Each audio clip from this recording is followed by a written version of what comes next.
ಹಾಂ ಸರ್.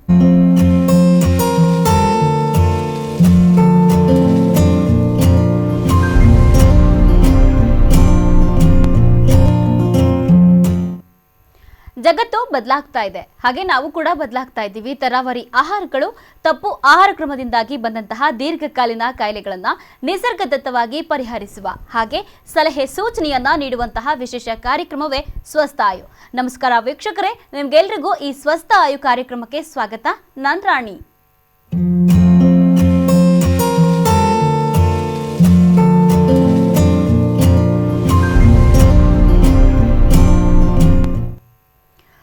ವೀಕ್ಷಕರೇ, ನಾವು ಇವತ್ತು ಮಾತನಾಡ್ತಾ ಇರ್ತಕ್ಕಂಥ ಒಂದು ಕಾನ್ಸೆಪ್ಟ್ ಏನಪ್ಪಾ ಅಂತ ಹೇಳಿದ್ರೆ ಸಾಂಕ್ರಾಮಿಕ ರೋಗಗಳು.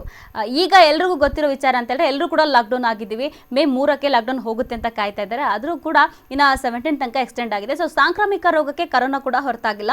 ಸೊ ಕರೋನಾ ರೀತಿ ಬೇರೆ ಯಾವೆಲ್ಲ ಸಾಂಕ್ರಾಮಿಕ ರೋಗಗಳಿವೆ, ಅವು ಹೇಗೆಲ್ಲ ಹರಡ್ತವೆ, ಹಾಗೆ ಯಾವ ಯಾವ ಮಾಧ್ಯಮಗಳಲ್ಲಿ ಹರಡುತ್ತೆ, ಇದೆಲ್ಲದರ ಬಗ್ಗೆ ಸವಿಸ್ತಾರವಾಗಿ ತಿಳಿಸ್ಕೊಡೋದಕ್ಕೆ ಇವತ್ತು ನಮ್ಮ ಜೊತೆ ಇದ್ದಾರೆ ಡಾಕ್ಟರ್ ಪಲ್ಲವಿ ಮೇಡಮ್. ನಮಸ್ತೆ, ನಮಗೆ ಕಾರ್ಯಕ್ರಮಕ್ಕೆ ಸ್ವಾಗತ. ನಮಸ್ಕಾರ. ಓಕೆ, ಇವತ್ತಿನ ಕಾನ್ಸೆಪ್ಟ್ ಪ್ರಕಾರ ಸಾಂಕ್ರಾಮಿಕ ರೋಗಗಳು ಅಂದಿದ ತಕ್ಷಣ ಹಿಂದಿನ ಕಾಲದಲ್ಲಿ ಹೇಳ್ತಿದ್ರು ಮಾರಿಗಳು ಅಂತ ಕೆಲವರು ಸಾಂಕ್ರಾಮಿಕ ರೋಗಗಳನ್ನ ಕನ್ಸಿಡರ್ ಮಾಡ್ತಾ ಇದ್ರು. ಹಾಗೆ ಸಾಂಕ್ರಾಮಿಕ ರೋಗಗಳ ಬಗ್ಗೆ ನೀವೇನು ಹೇಳ್ತೀರಾ ಹಾಗಾದ್ರೆ? ಸೊ ಇವತ್ತಿಗೂ ಕೂಡ ಅದಕ್ಕೆ ಮಾರಿ ಅನ್ನೋ ಶಬ್ದ ಹೊರತುಪಡಿಸಿಲ್ಲ. ಯಾಕೆಂತಂದರೆ ಇವತ್ತಿಗೂ ಕೂಡ ನೀವು ನ್ಯೂಸ್ ಚಾನಲ್ಸನ್ನು ನೋಡಿ ಕೊರೋನಾ ಎಂಬ ಮಹಾಮಾರಿ ನಮಗೆ ಆವರಿಸ್ಕೊಂಡಿದೆ, ಈ ಥರದ್ದೇ ಮಾತಾಡ್ತಾ ಇದ್ದಾರೆ. ಸೊ ಇದಕ್ಕೂ ವೈಜ್ಞಾನಿಕವಾಗಿಯೂ ಏನು ಸಂಬಂಧ ಇದೆಯಾ, ಅಥವಾ ಮಾರಿ ಅಂತ ಕರೆಯೋದು ಒಂದು ರೂಢಿ ಪದವಾಗಿದೆಯಾ? ಸಾಂಕ್ರಾಮಿಕ ರೋಗಕ್ಕೆ ಮಾರಿ ಅಂತ ಕರೀತಾರ? ಹಾಗಾದರೆ ನಾವು ಮಾರಿ ಪೂಜೆ ಮಾಡೋದಕ್ಕೂ ಈ ಸಾಂಕ್ರಾಮಿಕ ರೋಗಕ್ಕೂ ಏನಾದರೂ ಸಂಬಂಧ ಇದೆಯಾ ಅಂತ ನಾವು ತಾಳೆ ಹಾಕ್ತಾ ಹೋದಾಗ ಖಂಡಿತವಾಗಿ ಇರುತ್ತೆ. ಮಾರಿ ಅನ್ನೋದು ಖಂಡಿತ ಈ ಒಂದು ಸಾಂಕ್ರಾಮಿಕ ರೋಗಗಳಿಗೆ ನಾವು ಇಟ್ಟಿರುವಂಥ ಹೆಸರು. ಸೊ ಈ ಒಂದು ಹೆಸರನ್ನು ಈಗ ನಾವು ಅದನ್ನು ಬರಬಾರ್ದು, ಅದನ್ನು ತಡೆಗಟ್ಟಕ್ಕೆ ಏನೇನು ಮಾಡಬೇಕು ಅನ್ನೋದಕ್ಕೆ ಒಂದು ದೈವಿ ರೂಪವನ್ನು ಕೊಟ್ಟು ಅದನ್ನು ತಡೆಗಟ್ಟಲಿಕ್ಕಾಗಲಿ, ಅಥವಾ ಅದರಿಂದ ಹೊರಗೆ ಬರಲಿಕ್ಕಾಗಲಿ, ಅಥವಾ ನಾವು ಒಟ್ಟಾಗಿ ಸೇರಿ ಅದರ ವಿರುದ್ಧ ಹೋರಾಡಲಿಕ್ಕಾಗಲಿ, ಅಥವಾ ನಮ್ಮ ಒಂದು ಇಮ್ಯೂನ್ ಸಿಸ್ಟಮನ್ನು ಸ್ಟ್ರಾಂಗ್ ಮಾಡ್ಕೊಳ್ಳಿಕ್ಕಾಗಲಿ ಒಂದು ಏನು ಹೇಳ್ತಾರೆ, ಒಂದು ಪದ್ಧತಿಯನ್ನು, ಸಂಪ್ರದಾಯವನ್ನು ರೂಢಿಸ್ಕೊಳ್ಳಿಕ್ಕೆ ಈ ಒಂದು ಮಾರಿ ಶಬ್ದವನ್ನು ಹೇಳಿರ್ತಾರೆ. ಸೊ ಎಲ್ಲೆಲ್ಲಿ ನೀವು ನೋಡಿರ್ಬೋದು, ಎಲ್ಲ ಊರಿನಲ್ಲೂ ಒಂದು ಮಾರಿ ಇದ್ದೇ ಇರಬೇಕು. ಎಲ್ಲಿ ಮಾರಿ ಇಲ್ಲ ಅಲ್ಲಿ ದೇವಿ ಕೋಪ ಮಾಡ್ಕೊಳ್ತಾಳೆ, ಆವಾಗ ಅಲ್ಲಿ ಮಹಾಮಾರಿಗಳು ಬರ್ತಾರೆ ಅಂತ. ಖಂಡಿತವಾಗಿ ಇದು ಸತ್ಯ. ಯಾಕೆಂತಂದರೆ ಪೂಜೆ ಮಾಡಿ ಮಾತ್ರ ಆ ಒಂದು ಮಾರಿಯನ್ನು ನಾವು ಒಲಿಸ್ಕೊಳ್ಳೋ ಅಂಥದ್ದಲ್ಲ, ಅಲ್ಲಿ ಆ ಮಾರಿಯ ಹಬ್ಬದಂದು ಇರುವಂಥ ಸಂಪ್ರದಾಯಗಳನ್ನು ನಾವು ಫಾಲೋ ಮಾಡಿದಾಗ ಖಂಡಿತವಾಗಿ ಮಾರಿಯ ಅಂತಂದರೆ ಸಾಂಕ್ರಾಮಿಕ ರೋಗವನ್ನು ಹೊಡೆದೋಡಿಸ್ಲಿಕ್ಕೆ, ಅಥವಾ ಅದರ ವಿರುದ್ಧವಾಗಿ ನಮಗೆ ಇಮ್ಯೂನ್ ಸಿಸ್ಟಮನ್ನು ಸ್ಟ್ರಾಂಗ್ ಮಾಡ್ಕೊಳ್ಳಿಕ್ಕೆ, ಆಮೇಲೆ ನಾವು ಎಲ್ಲರೂ ಒಟ್ಟಾಗಿ ಅದನ್ನು ಎದುರಿಸಲಿಕ್ಕೆ ಸಾಧ್ಯವಾಗುವಂಥದ್ದು. ಸೊ ಪ್ರತಿ ಊರಿನಲ್ಲೂ ಮಾರಿ ಇರುತ್ತೆ, ಪ್ರತಿ ಊರಿನಲ್ಲೂ ಮಾರಿ ಜಾತ್ರೆ ಆಗುತ್ತೆ, ಪ್ರತಿ ಊರಿನಲ್ಲೂ ಮಾರಿ ಹಬ್ಬಗಳಿರುತ್ತೆ. ಪ್ರತಿ ಸಾಂಕ್ರಾಮಿಕ ರೋಗ ಬಂದು ಹೋದ್ಮೇಲೂ ಕೂಡ ಮಾರಿಗೆ ಒಂದು ಅರ್ಪಣೆ ಅಂತ ಅಥವಾ ನೈವೇದ್ಯ ಅಂತ ಒಂದು ಹೋಗಿ ಒಂದು ಪೂಜೆ ಮಾಡಿಸ್ಕೊಂಡು ಬರುವಂಥದ್ದು ವಾಡಿಕೆ ನಮ್ಮಲ್ಲಿ ಇದ್ದೇ ಇದೆ. ಸೊ ಯಾವಾಗ ಡೈರೆಕ್ಟಾಗಿ ವಿಜ್ಞಾನವನ್ನು ಅರ್ಥ ಮಾಡ್ಕೊಳ್ಳೋಕ್ಕಾಗೋದಿಲ್ಲ, ಆವಾಗ ಜನರಿಗೆ ಈ ನಂಬಿಕೆಗಳ ಮೂಲಕ ಆ ಒಂದು ವಿಜ್ಞಾನವನ್ನು ತಲುಪಿಸುವಂಥ ಒಂದು ಏನು ಹೇಳ್ತಾರೆ, ಒಂದು ರೀತಿಯನ್ನು ನಮ್ಮ ಹಿರಿಯರು ಕಂಡುಕೊಂಡಿದ್ರು. ಸೊ ಈ ಒಂದು ಸಂಪ್ರದಾಯ ಅಂತ ಒಂದು ಇಟ್ಬಿಟ್ಟು ಹಾಗೆ ಅವರಿಗೆ ಎಜುಕೇಟ್ ಮಾಡುವಂಥದ್ದು. ಸೊ ಹೇಗೆ ಎಜುಕೇಟ್ ಮಾಡ್ತಾರೆ ಅಂತ ಹೇಳಿಬಿಟ್ಟು ಸ್ಟೆಪ್ ಬೈ ಸ್ಟೆಪ್ ನಾವು ನೋಡ್ಕೊಳ್ತಾ ಹೋಗೋಣ. ಸೊ ಮಾರಿ ಅಂತಂದರೆ ಸಾಂಕ್ರಾಮಿಕ ರೋಗದ ಒಂದು ಸಂಕೇತವೇ ಆಗಿರುತ್ತೆ. ಮಾರಿ ಅಂತಂದರೆ ಯಾವುದೋ ಒಂದು ದೇವರು ಕೆಂಪು ಸೀರೆ ಉಟ್ಕೊಂಡಿರ್ತಾಳೆ, ಆಮೇಲೆ ನಾಲ್ಗೆ ಹೊರಗಡೆ ಹಾಕ್ಕೊಂಡಿರ್ತಾಳೆ, ತುಂಬ ಭಯಂಕರವಾದ ಒಂದು ಚಿತ್ರಣವನ್ನು ಮೂಡಿಸ್ಕೊಳ್ಬೇಕಾಗಿರೋದು ಯಾವುದೂ ಅವಶ್ಯಕತೆ ಇಲ್ಲ. ಯಾಕೆಂತಂದರೆ ಸಾಂಕ್ರಾಮಿಕ ರೋಗಗಳು ಭಯಂಕರವಾಗಿರುತ್ತೆ. ಅದನ್ನು ಚಿತ್ರಣ ಮಾಡಬೇಕು ಅಂದರೆ ಮಾರಿಯನ್ನು ಕೂಡ ಭಯಂಕರವಾಗಿ ತೋರಿಸ್ಬೇಕಾಗತ್ತೆ. ಯಾಕೆಂತಂದರೆ ಸಾಂಕ್ರಾಮಿಕ ರೋಗ ಭಯಂಕರವಾಗಿದ್ದು ನಾವು ಮಾರಿಯನ್ನು ಬೇರೆ ಥರ ಬಿಂಬಿಸ್ಲಿಕ್ಕೆ ಆಗಲ್ಲ. ಅದಕ್ಕೋಸ್ಕರ ಅದಕ್ಕೆ ಒಂದು ಚಿತ್ರಣವನ್ನು ಕೊಟ್ಟು, ಅದಕ್ಕೆ ಒಂದು ಇಮ್ಯಾಜಿನೇಷನ್ನ ಒಂದು ಕೊಟ್ಟುಬಿಟ್ಟು ಮಾರಿಯನ್ನು ನಾವು ಸೃಷ್ಟಿ ಮಾಡಿರುವಂಥದ್ದು ಖಂಡಿತವಾಗಿ ಸಾಂಕ್ರಾಮಿಕ ರೋಗಕ್ಕೋಸ್ಕರನೇ. ಓಕೆ, ಸಾಂಕ್ರಾಮಿಕ ರೋಗಗಳ ಚಿತ್ರಣಕ್ಕೆ ಮಾರಿಯನ್ನ ಸೃಷ್ಟಿ ಮಾಡ್ಕೊಂಡಿದ್ದಾರೆ ಅಂತ ಹೇಳಿದ್ರೆ, ಇನ್ನೊಂದು ಪ್ರಶ್ನೆ ಅಂತ ಹೇಳಿದ್ರೆ, ಜಾತ್ರೆಗಳನ್ನ ಮಾಡ್ತೀವಿ ನಾವು ಪ್ರತಿಯೊಂದು. ಮಾರಿ ಜಾತ್ರೆ ಆಗಿರ್ಬೋದು, ಎಲ್ಲ ಕಡೆ ಶಿವಮೊಗ್ಗದಲ್ಲೂ ಕೂಡ ಕೋಟೆ ಮಾರಿಕಂಬ ಜಾತ್ರೆ ಫೇಮಸ್ಸು. ಸೊ ಈಗ ಮಾರಿ ಜಾತ್ರೆಗಳನ್ನ ಯಾಕೆ ಮಾಡ್ತಾರೆ, ಎಸ್ಪೆಷಲಿ ಜಾತ್ರೆಗಳನ್ನೇ ಯಾಕೆ ಮಾಡ್ತಾರೆ? ಅದಾದ್ಮೇಲೆ ಅನಂತರ ಕುರಿ ಕೋಳಿಯನ್ನ ಕೂಡ ಬಲಿ ಕೊಡುವಂಥ ಸಂಪ್ರದಾಯ ಇರುತ್ತೆ. ಇದೆಲ್ಲದ್ರ ಬಗ್ಗೆ ಆಯುರ್ವೇದದಲ್ಲಿ ಏನಾದರೂ ಉಲ್ಲೇಖ ಇದೆಯಾ ಹಾಗಾದ್ರೆ? ಸೊ ಈ ಜಾತ್ರೆಗಳ ಬಗ್ಗೆ ನಮ್ಮಲ್ಲಿ ಆಯುರ್ವೇದದಲ್ಲಿ ಉಲ್ಲೇಖ ಇಲ್ಲ. ಆದರೆ ಈ ಮಾರಿ ಒಂದು ಜಾತ್ರೆಯನ್ನು ಯಾಕೆ ಮಾಡ್ತಾರೆ ಅಂತಂದರೆ, ನಾನು ಲಾಸ್ಟ್ ಟೈಮೇ ನಿಮಗೆ ಹೇಳಬೇಕಾದ್ರೆ ಹೇಳ್ತಾ ಇದ್ದೆ, ಈ ಹರ್ಡ್ ಇಮ್ಯುನಿಟಿ ಅಂತ ಒಂದಿರುತ್ತೆ ಅಂತಂದರೆ ಅಲ್ಲಿ ಏನು ಮಾಡ್ತಾರೆ ಅಂತಂದರೆ, ಈ ಹರ್ಡ್ ಇಮ್ಯುನಿಟಿ ಅನ್ನೋದು ಫಸ್ಟ್ ಬಂದಿರೋದು ಸ್ವಿಟ್ಜರ್ಲ್ಯಾಂಡಲ್ಲಿ. ಸೊ ಅಲ್ಲಿ ಏನು ಮಾಡಿದರು ಅಂತ ಅಂದರೆ, ಈ ಒಂದು ಏನು ದಡಾರ ಆಗಿರುವಂಥ ಮಕ್ಕಳನ್ನ ತೊಗೊಂಡು ಹೋಗಿ ಶಾಲೆಯಲ್ಲಿ ಬಿಟ್ಟು ಬೇರೆ ಮಕ್ಕಳಿಗೆ ಹರಡಿಸ್ಬಿಟ್ಟು ಅವರಿಗೂ ಕೂಡ ಇಮ್ಯೂನ್ ಡೆವಲಪ್ ಮಾಡೋ ಅಂಥದ್ದಕ್ಕೆ ಹರ್ಡ್ ಇಮ್ಯುನಿಟಿ ಅಂತ ಹೇಳ್ತಾರೆ ಅಂತ. ವೀಕ್ಷಕರೇ, ನಿಮಗೆಲ್ಲರಿಗೂ ಇದು ನೆನಪಿರ್ಬೋದು. ಸೊ ಹರ್ಡ್ ಇಮ್ಯುನಿಟಿ ಅಂತಂದರೆ ಒಂದು ಸಾಂಕ್ರಾಮಿಕವಾದ ಒಂದು ವೈರಸ್ ನಮಗೆ ಅಟ್ಯಾಕ್ ಮಾಡಿರುತ್ತೆ ಅಂತ ಇಟ್ಕೊಳ್ಳಿ. ಆ ವೈರಸ್ಸನ್ನು ಏನು ಮಾಡಬೇಕು, ಸಣ್ಣ ಪ್ರಮಾಣದಲ್ಲಿ ಎಲ್ಲರಿಗೂ ನಾವು ಅದನ್ನು ಹಬ್ಬಿಸಿ ಕೊನೆಗೆ ಅದಕ್ಕೆ ನಮಗೆ ಇಮ್ಯೂನ್ ಆಗುವಂಥದ್ದು, ನಮಗೆ ಆ ಒಂದು ರೋಗ ನಿರೋಧಕ ಶಕ್ತಿ ಬರೋದಕ್ಕೆ ನಾವು ಏನು ಮಾಡ್ತೀವಿ ಅಂತಂದರೆ ಹರ್ಡ್ ಇಮ್ಯುನಿಟಿ ಅಂತ ಹೇಳ್ತಾರೆ. ಸೊ ಅದರಲ್ಲಿ ಹರ್ಡ್ ಇಮ್ಯುನಿಟಿ ಮಾಡಿದಾಗ ಒಂದು ಕಾನ್ಸೆಪ್ಟ್ ಇತ್ತು ಅಂತಂದರೆ ಅಲ್ಲಿ ಐಸೋಲೇಷನ್ ಬರೋದಿಲ್ಲ. ಅಂತಂದರೆ ಈಗೇನು ಹೇಳ್ತಾರಲ್ಲ, ಲಾಕ್ಡೌನ್ ಮಾಡಿ ಮನೆಯಲ್ಲೇ ಇರಿ, ಹೊರಗಡೆ ಹೋಗಬೇಡಿ ಅಂತ ಏನಿರ್ತಾರಲ್ಲ, ಆ ಥರ ಒಂದು ಪದ್ಧತಿ ಅದರೊಳಗೆ ಇರೋದಿಲ್ಲ. ಅದರೊಳಗೆ ಏನಾಗುತ್ತೆ, ಹೆಚ್ಚು ಎಕ್ಸ್ಪೋಸ್ ಆಗ್ತಾರೆ. ಆವಾಗ ಗೆಟ್ ಟುಗೆದರ್ಸ್ಗಳಾಗ್ತವೆ, ಆಮೇಲೆ ಫಂಕ್ಷನ್ಸ್ಗಳಾಗ್ತವೆ. ಆ ಫಂಕ್ಷನ್ಸ್ಗಳಲ್ಲಿ ಏನಾಗುತ್ತೆ, ಒಬ್ಬರಿಂದ ಒಬ್ಬರಿಗೆ ಆ ಒಂದು ಸಣ್ಣ ಪ್ರಮಾಣದ ಏನು ಅಂದರೆ ವೈರಾಣುಗಳು ಬೇರೆಯವ್ರಿಗೂ ಕೂಡ ಹರಡುತ್ತೆ. ಅದರಿಂದ ಅವರಿಗೆ ಇಮ್ಯುನಿಟಿ ಡೆವಲಪ್ ಆಗುತ್ತೆ. ಅದಕ್ಕೆ ಹರ್ಡ್ ಇಮ್ಯುನಿಟಿ ಅಂತ ಹೇಳ್ತಾರೆ. ಸೊ ಈ ಒಂದು ಹರ್ಡ್ ಇಮ್ಯುನಿಟಿ ಕಾನ್ಸೆಪ್ಟು ಇವತ್ತಿಗೆ ಬಂದಿರೋ ಅಂಥದ್ದು ಖಂಡಿತ ಅಲ್ಲ. ಇದು ಯಾಕೆ ಅಂತ ಅಂದರೆ, ನೀವು ನೋಡಿರ್ಬೋದು ಮಾರಿ ಹಬ್ಬಗಳನ್ನು ಯಾವಾಗ ಆಚರಣೆ ಮಾಡ್ತೀವಿ, ಸಾಮಾನ್ಯವಾಗಿ ಎಳ್ಳಮಾಸೆ ಜಾತ್ರೆ, ನೀವು ತೀರ್ಥಹಳ್ಳಿಯ ಎಳ್ಳಮಾಸೆ ಜಾತ್ರೆ ಫಸ್ಟ್ ಸ್ಟಾರ್ಟ್ ಆಗೋದು. ಅದಾದಮೇಲೆ ಎಲ್ಲ ಕಡೆನೂ ಮಾರಿ ಹಬ್ಬಗಳು ಅದರ ನಂತರ ಆಗ್ತಾ ಹೋಗುತ್ತೆ. ಅಂತಂದರೆ ಅಮಾವಾಸ್ಯೆ ಅಲ್ಲ, ಈ ಚಳಿಗಾಲದ ಕೊನೆಯಿಂದ ಹಿಡಿದು ವಸಂತ ಋತು ಶುರುವಾಗಿ ಆಮೇಲೆ ಅದರ ನೆಕ್ಸ್ಟ್ ತನಕನೂ ಈ ಒಂದು ಜಾತ್ರೆಗಳನ್ನು ನಡೆಸ್ತಾ ಹೋಗ್ತಾರೆ. ಸೊ ಯಾಕೆ ಇದು ಅಂತಂದರೆ, ನೀವು ನೋಡಿರಬಹುದು ವೀಕ್ಷಕರೇ, ಈ ಒಂದು ಸಾಂಕ್ರಾಮಿಕ ರೋಗಗಳು ನಾವು ಸೈಂಟಿಫಿಕ್ ಆಗಿ ಕಮ್ಯುನಿಕಬಲ್ ಡಿಸೀಸ್ಗಳನ್ನು ನಾವು ಓದ್ತಾ ಹೋದಾಗ ನೋಡಿದ್ರೂ ಕೂಡ ಈ ಒಂದು ಸಾಂಕ್ರಾಮಿಕ ರೋಗಗಳು ಹಬ್ಬುವಂಥದ್ದು ಈ ಜಾನ್ವರಿಯಿಂದ ಏಪ್ರಿಲ್ ತನಕ ಮಾತ್ರ ಆಗಿರುತ್ತೆ. ಇದಕ್ಕೆ ಹರಡುವಂಥ ಒಂದು ಕೆಪಾಸಿಟಿ ಅಂತ ಇರಬಹುದು ಅಥವಾ ವಾತಾವರಣದ ಅನುಕೂಲಗಳಿರಬಹುದು, ಇದೆಲ್ಲದೂ ಕೂಡ ನಮಗೆ ಜಾನ್ವರಿ ಟು ಏಪ್ರಿಲ್ ಆಗಿರುತ್ತೆ. ಸೊ ಇದೇ ಟೈಮಲ್ಲಿ ಕೂಡ ನಾವು ಈ ಒಂದು ಜಾತ್ರೆಗಳನ್ನು ನೋಡ್ಬೋದಾಗಿರುತ್ತೆ. ಸೊ ಜಾತ್ರೆಗಳಿಗೆ ಅಟೆಂಡ್ ಮಾಡಿದಾಗ ಯಾರಿಗೋ ಒಂದು ಸಣ್ಣ ವೈರಾಣುವನ್ನು ಇನ್ಫೆಕ್ಷನ್ ಇತ್ತು ಅಂತಂದಾಗ ಅದರಿಂದ ಬೇರೆಯವರಿಗೆ ಸ್ಪ್ರೆಡ್ ಆಗುವಂಥ ಒಂದು ಸಾಧ್ಯತೆಗಳಿರುತ್ತೆ. ಸೊ ಆ ಒಂದು ಸ್ಪ್ರೆಡ್ ಆದಾಗ ಏನಾಗುತ್ತೆ ಅಂತಂದರೆ ಅವರಿಗೆ ಅಲ್ಲಿ ಹರ್ಡ್ ಇಮ್ಯುನಿಟಿ ಡೆವಲಪ್ ಆಗುತ್ತೆ. ಅಂತಂದರೆ ಅವರಿಗೆ ಅದರ ಥ್ರೂ ಇಮ್ಯುನಿಟಿ ಡೆವಲಪ್ ಆಗುತ್ತೆ. ಆಮೇಲೆ ಯಾವತ್ತೋ ಅವರಿಗೆ ಬಂದು ಮಾರಕವಾಗಿ ಅದು ಪರಿಣಮಿಸೋದಕ್ಕಿಂತ ಇವಾಗ ಬಂದಾಗ ಅವರು ಇಮ್ಯುನಿಟಿಯನ್ನು ಡೆವಲಪ್ ಮಾಡ್ಕೊಳ್ಳೋದು ತುಂಬ ಉತ್ತಮ ಆಗಿರುತ್ತೆ. ಅದಕ್ಕೋಸ್ಕರ ಜಾತ್ರೆಗಳು ಮಾಡಿದಾಗ ನೀವು ನೋಡಿರ್ಬೋದು, ಜಾತ್ರೆ ಅಂತಲೇ ಅದಕ್ಕೆ ಹೆಸರು. ಜನಗಳು ನೂಕುನುಗ್ಲು ಮಾಡ್ಕೊಳ್ತಾರೆ, ಆಮೇಲೆ ಅದಕ್ಕೆ ಹೋಗ್ತಾರೆ. ಆಮೇಲೆ ಅಲ್ಲಿ ಸಾಕಷ್ಟು ಜನ, ನಮಗೆ ದಿನ ಅದೇ ರಸ್ತೆಯಲ್ಲೇ ಓಡಾಡ್ತಿರ್ತೀವಿ, ಆದರೆ ಜಾತ್ರೆ ದಿನ ನೋಡಿದ್ರೆ ಇಷ್ಟೊಂದು ಜನ ಇದ್ದಾರಾ ಅಂತ ನಮಗೆ ಆಶ್ಚರ್ಯ ಆಗುತ್ತೆ. ಅಂಥ ಒಂದು ಜನಜಂಗುಳಿಯನ್ನು ನಾವು ನೋಡ್ಬೋದಾಗಿರುತ್ತೆ. ಸೊ ಅಲ್ಲಿ ಒಂದು ಈ ವೈರಸ್ ಸ್ಪ್ರೆಡ್ ಆಗುವಂಥ ರೇಟ್ ತುಂಬ ರ್ಯಾಪಿಡ್ ಆಗಿರುತ್ತೆ. ಸೊ ಆದರೂ ಕೂಡ ನೀವು ನೋಡಿರ್ಬೋದು, ಆ ಟೈಮಲ್ಲಿ ಎಲ್ಲರಿಗೂ ವಾಂತಿ ಭೇದಿ ಆಗುವಂಥದ್ದು ಇರಬಹುದು, ಇಲ್ಲ ಅಂತಂದರೆ ಜ್ವರ ಬರೋ ಅಂಥದ್ದು ಇರ್ಬೋದು, ಇದೆಲ್ಲದನ್ನು ನಾವು ನೋಡ್ಬೋದಾಗಿರುತ್ತೆ. ಸೊ ಇದು ಯಾಕೆ ಆಗುತ್ತೆ ಅಂತಂದರೆ, ಅದು ಬಂದುಬಿಟ್ಟು ತಾನೇ ಸಬ್ಸೈಡ್ ಆಗುತ್ತೆ, ಆವಾಗ ಅದಕ್ಕೆ ನಾವು ಇಮ್ಯೂನ್ ಆಗಿರ್ತೀವಿ. ಸೊ ಅದು ನೆಕ್ಸ್ಟ್ ನಮಗೆ ಬರೋದಿಲ್ಲ. ಅದಕ್ಕೆ ಒಂದು ಸೈಂಟಿಫಿಕ್ ಆಗಿ ಮಾಡಿರೋ ಅಂಥ ಒಂದು ಪದ್ಧತಿ ಆಗಿರುತ್ತೆ.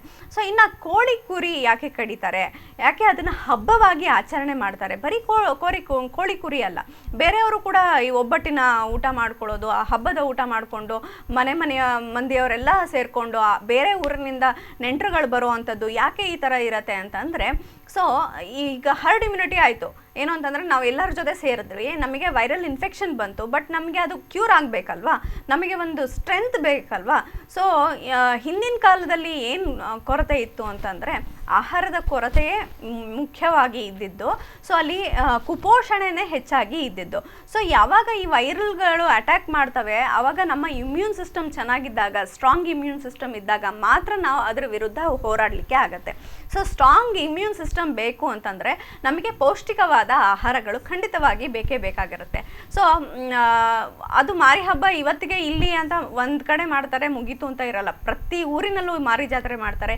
ಈ ಊರಿಂದ ಆ ಊರಿಗೆ ಹೋಗ್ತಾರೆ, ಹೋಗ್ತಾರೆ, ಆ ಊರಿನವರು ಈ ಊರಿಗೆ ಬರ್ತಾರೆ. ಹಾಗಾಗಿ ಏನು ಮಾಡ್ತಾರೆ ಅಲ್ಲಿ ಈ ಒಂದು ಹಬ್ಬದ ಊಟ ಇಡೀ ವಸಂತ ಋತು ಇಡೀ ಎಲ್ಲರೂ ಮಾಡಿಕೊಂಡು ತಿನ್ನೋದೇ ಕೋಳಿ ಕುರಿಯನ್ನು ಕಡಿಯೋದೇ, ಆಮೇಲೆ ಅಲ್ಲಿ ನೆಂಟರುಗಳು ಬರೋವಂಥದ್ದೇ ತಿನ್ನೋವಂಥದ್ದೇ ನಡೀತಾನೆ ಹೋಗುತ್ತೆ. ಅಲ್ಲಿ ಸಮೃದ್ಧಿಯೇ ಸಮೃದ್ಧಿ. ಸೊ ಅವ್ರ ಹತ್ರ ದುಡ್ಡಿಲ್ವಾ, ಅವ್ರು ಹೊಂದ್ಕೊಂಡಿದ್ದಾರಾ ಇಲ್ವಾ, ಅದ್ಯಾವುದು ಕೌಂಟ್ ಆಗಲ್ಲ. ಆ ಟೈಮಲ್ಲಿ ಮಾಡಬೇಕು ಅಂತಂದರೆ ಮಾಡಬೇಕು. ಯಾಕೆ ಅಂತ ಅಂದರೆ ಈ ಟೈಮಲ್ಲಿ ನಮಗೆ ಇಮ್ಯೂನ್ ಸಿಸ್ಟಮ್ ತುಂಬ ಸ್ಟ್ರಾಂಗ್ ಆಗಿರಬೇಕು. ಅದಕ್ಕೆ ಪೌಷ್ಟಿಕವಾದ ಆಹಾರ ಖಂಡಿತ ಬೇಕೇ ಬೇಕಾಗಿರುತ್ತೆ. ಅದಕ್ಕೋಸ್ಕರ ಈ ಜಾತ್ರೆಯ ಒಂದು ಟೈಮಲ್ಲಿ ಹಬ್ಬವಾಗಿ ನಾವು ಆಚರಣೆ ಮಾಡಿ ಮನೆಯಲ್ಲಿ ವಿಶೇಷದ ಊಟ, ಕೋಳಿ ಕುರಿ ಕಡಿಯೋ ಅಂಥದ್ದು. ಯಾಕೆಂತಂದರೆ ಅವರು ತುಂಬ ದೈಹಿಕ ಪರಿಶ್ರಮವಾಗಿ ಕೆಲಸ ಮಾಡುವಂಥ ಅವ್ರು ಆಗಿದ್ದಾಗ ಅವರಿಗೆ ಕುಪೋಷಣೆ ತುಂಬ ಜಾಸ್ತಿ ಆಗಿರುತ್ತೆ. ಸೊ ಆ ಒಂದು ಇದನ್ನು ನೀಗಿಸ್ಲಿಕ್ಕೆ ಅವರು ಕೋಳಿ ಕುರಿಯನ್ನು ಕಡಿತಾರೆ, ಎಲ್ಲರಿಗೂ ಹಂಚಿ ತಿಂತಾರೆ.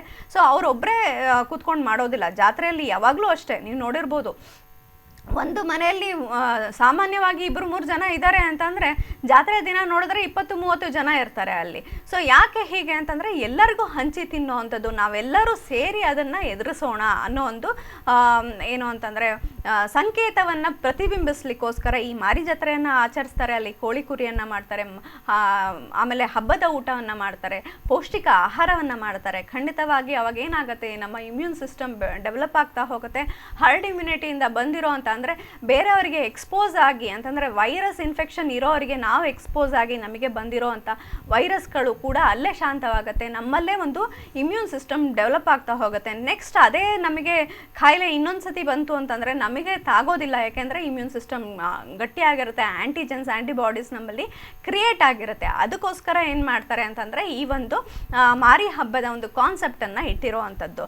ಸೊ ಹಾಗಾದರೆ ಯಾಕೆ ಈ ಒಂದು ಕತ್ಲಲ್ಲಿಟ್ರ ನಮ್ಮ ಆನ್ಸಿಸ್ಟರ್ಸು ನಮಗೆ ಇದ್ರ ಬಗ್ಗೆ ಯಾಕೆ ಅವರು ಸುವಿಸ್ತಾರವಾಗಿ ಈ ಥರ ಸೈಂಟಿಫಿಕ್ ಬ್ಯಾಕ್ಗ್ರೌಂಡ್ ಇದೆ ಇದಕ್ಕೆ ಅಂತ ಹೇಳಿದೆ, ಮಾರಿ ಹಬ್ಬ ಅಂತ ಯಾಕೆ ಹೇಳಿ ಇಟ್ರು ಅಂತ. ಸೊ ಇವತ್ತಿಗೆ ಎಷ್ಟು ಸೈಂಟಿಫಿಕ್ ಆಗಿ ಲಾಜಿಕ್ ಆಗಿ ಕೊಟ್ಟುಬಿಟ್ಟು ಹೇಳ್ತಾ ಇದ್ದಾರೆ, ಮಾಸ್ಕನ್ನು ಧರಿಸಿ, ಮನೆಯಿಂದ ಹೊರಗಡೆ ಹೋಗಬೇಡಿ, ಅವಶ್ಯಕತೆ ಇದ್ದಾಗ ಮಾತ್ರ ಹೋಗಿ, ಆಮೇಲೆ ಬೇರೆ ಊರಿನಿಂದ ಟ್ರಾವೆಲ್ ಮಾಡಬೇಡಿ ಅಂತಂದರೆ ಸೈಂಟಿಫಿಕ್ ಆಗಿ ರೀಸನ್ ಕೊಡ್ತಾ ಇದ್ದಾರೆ. ಯಾಕೆಂದರೆ ಅದರಿಂದ ಹರಡುತ್ತೆ, ರೆಡ್ ಝೋನಿಂದ ಗ್ರೀನ್ ಝೋನಿಗೆ ಹೋಗಬೇಡಿ, ಮಾಸ್ಕ್ಗಳನ್ನು ಹಾಕೊಳ್ದಿದ್ರೆ ಫೈನ್ ಹಾಕ್ತೀವಿ ಅಂತ. ಅಷ್ಟಾದರೂ ಕೂಡ ಎಷ್ಟು ಸೈಂಟಿಫಿಕ್ ಆಗಿ ರೀಸನಿಂಗ್ ಕೊಟ್ಟರೂ ಕೂಡ ನಮ್ಮವರು ಅದನ್ನು ಮೀರ್ತಾ ಇಲ್ವಾ? ಖಂಡಿತವಾಗಿ ಮೀರ್ತಾ ಇದ್ದಾರೆ.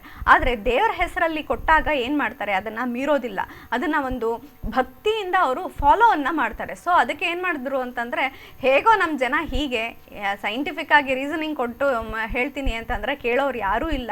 ಅದಕ್ಕೋಸ್ಕರ ಇದಕ್ಕೊಂದು ಬೇರೆನೇ ಒಂದು ಚಿತ್ರಣ ಕೊಟ್ಟು ಹೇಳಿದಾಗ ಮಾತ್ರ ಜನರು ಕೇಳೋ ಅಂಥದ್ದು. ಇಲ್ಲಿದ್ರೆ ಮಾರಿಗೆ ಸಿಟ್ಟು ಬರುತ್ತೆ, ಆವಾಗ ನಿಮಗೆ ಮಾರಕ ರೋಗಗಳು ಬರ್ಬೋದು ಅಂತ ಹೇಳಿದಾಗ ಖಂಡಿತ ಇವರು ಫಾಲೋ ಮಾಡ್ತಾರೆ ಅಂತ ಅಂದ್ಬಿಟ್ಟು ಅವ್ರೇನು ಮಾಡಿದ್ರು ಅಂತಂದರೆ ಅವರಿಗೆ ಒಂದು ಈ ಥರ ಚಿತ್ರಣ ಕೊಟ್ಟು ಜನರನ್ನು ಮನವೊಲಿಸಿ ಅದನ್ನು ಫಾಲೋ ಮಾಡಲಿಕ್ಕೆ ಬಿಟ್ಟರು.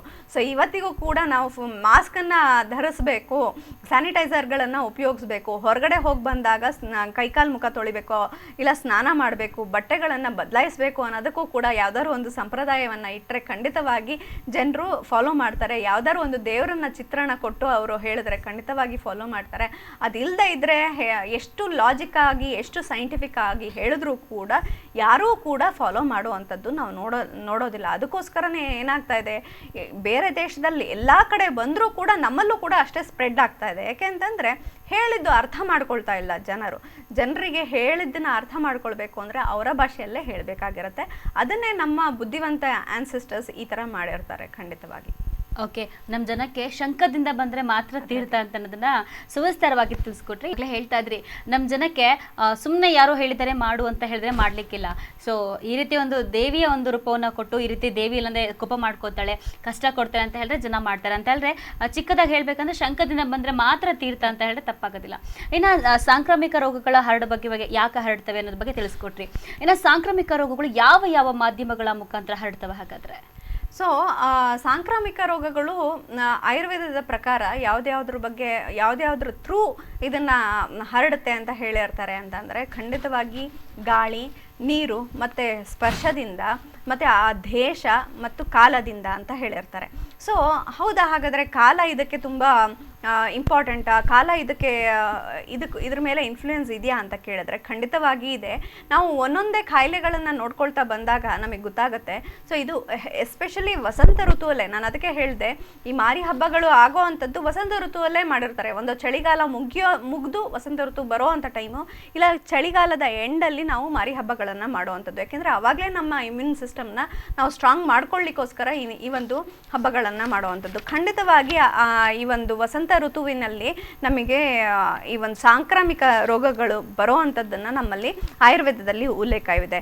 ಸೊ ಈ ಒಂದು ಸಾಂಕ್ರಾಮಿಕ ರೋಗಕ್ಕೆ ನಮ್ಮ ಆಯುರ್ವೇದದಲ್ಲಿ ಏನು ಹೇಳ್ತಾರೆ ಅಂದರೆ ಜನಪದೋದ್ವಂಸ ಅಂತ. ಅಂದರೆ ಜನಪದೋದ್ವಂಸ ಅಂತಂದರೆ ಒಂದು ಜನಾಂಗವನ್ನೇ ಅದು ಧ್ವಂಸ ಮಾಡುವಂಥ ಶಕ್ತಿ ಇರುವಂಥದ್ದಕ್ಕೆ ಜನಪದೋದ್ವಂಸ ಅಂತ ಹೇಳ್ತೀವಿ. ಅಂದರೆ ಒಬ್ಬರಿಗೆ ಬರುವಂಥದ್ದಲ್ಲ, ಬಂದರೆ ಮಾಸಲ್ಲಿ ಬರುವಂಥದ್ದು, ಕಮ್ಯುನಿಟಿ ಡಿಸೀಸ್ ಅಂತಲೇ ಹೇಳೋದು ಅದಕ್ಕೆ.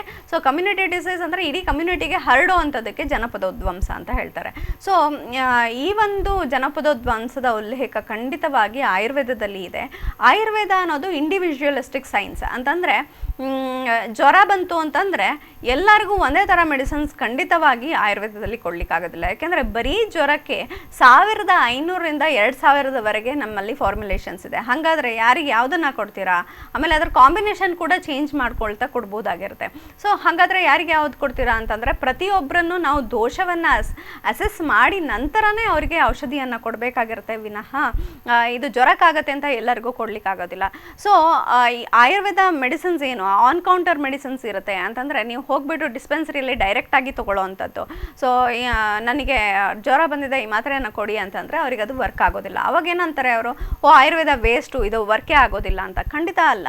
ಸೊ ಆಯುರ್ವೇದದಲ್ಲಿ ಲಾಜಿಕ್ ಬೇಸ್ಡ್ ಇರುತ್ತೆ. ಸೊ ಇಂಡಿವಿಜುವಲಿಸ್ಟಿಕ್ ಸೈನ್ಸ್ ಬೇಸ್ಡ್ ಆಗಿ ಈ ಒಂದು ಟ್ರೀಟ್ಮೆಂಟನ್ನು ಕೊಡಬೇಕಾಗಿರುತ್ತೆ. ಅವರಿಗೆ ಯಾವ ಥರ ತೊಂದರೆಗಳಾಗ್ತಿದೆ, ಅವರಿಗೆ ಯಾವ ಥರ ದೋಷ ವೈಷಮ್ಯಗಳಿದೆ, ಅವರಲ್ಲಿ ಏನೇನು ತೊಂದರೆಗಳು ಅಂದರೆ ಹೆಚ್ಚು ಕಡಿಮೆಗಳ ಇದೆ, ಇದನ್ನು ನಾವು ನೋಡಿಬಿಟ್ಟು ಅವರಿಗೆ ಚಿಕಿತ್ಸೆಯನ್ನು ಕೊಡುವಂಥದ್ದು. ಸೊ ಅದು ರಿಗರಸ್ ಆಗಿ ಪಂಚಕರ್ಮ ಥ್ರೂನು ಹೋಗ್ಬೋದು, ಇಲ್ಲ ಬರೀ ಮೆಡಿಸಿನ್ಸ್ ಆಗಿ ಕೂಡ ನಾವು ಕೊಡ್ಬೋದಾಗಿರುತ್ತೆ. ಸೊ ಯಾರಿಗೆ ಯಾವ್ದು ಬೇಕೋ ಅದನ್ನು ಕೊಡಲೇಬೇಕಾಗಿರುತ್ತೆ. ನಮಗೆ ಪಂಚಕರ್ಮ ಬೇಕಾದವರಿಗೆ ನಾವು ಮೆಡಿಸಿನ್ಸ್ ಕೊಟ್ಟೋದನ್ನು ಸರಿ ಮಾಡಲಿಕ್ಕಾಗಲ್ಲ. ಇನ್ನು ಮೆಡಿಸಿನ್ಸಲ್ಲಿ ಹೋಗೋದನ್ನು ನಾವು ಪಂಚಕರ್ಮ ಕೊಟ್ಟರೆ ಇನ್ನೂ ಅಡ್ವರ್ಸ್ ಎಫೆಕ್ಟ್ಗಳು ಆಗುವಂಥದ್ದು ಕೂಡ ನಾವು ನೋಡ್ಬೋದಾಗಿರುತ್ತೆ.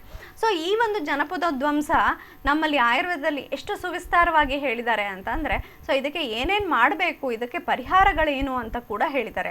ಸೊ ಗಾಳಿ ಮತ್ತು ನೀರು, ದೇಶ ಮತ್ತು ಕಾಲ, ಸೊ ಈ ಒಂದು 4 ಇದರಿಂದ ಬರುವಂಥದ್ದು. ಅದರ ಜೊತೆಗೆ ಪ್ರಾಣಿಗಳಿಂದ ಕೂಡ ಬರುತ್ತೆ.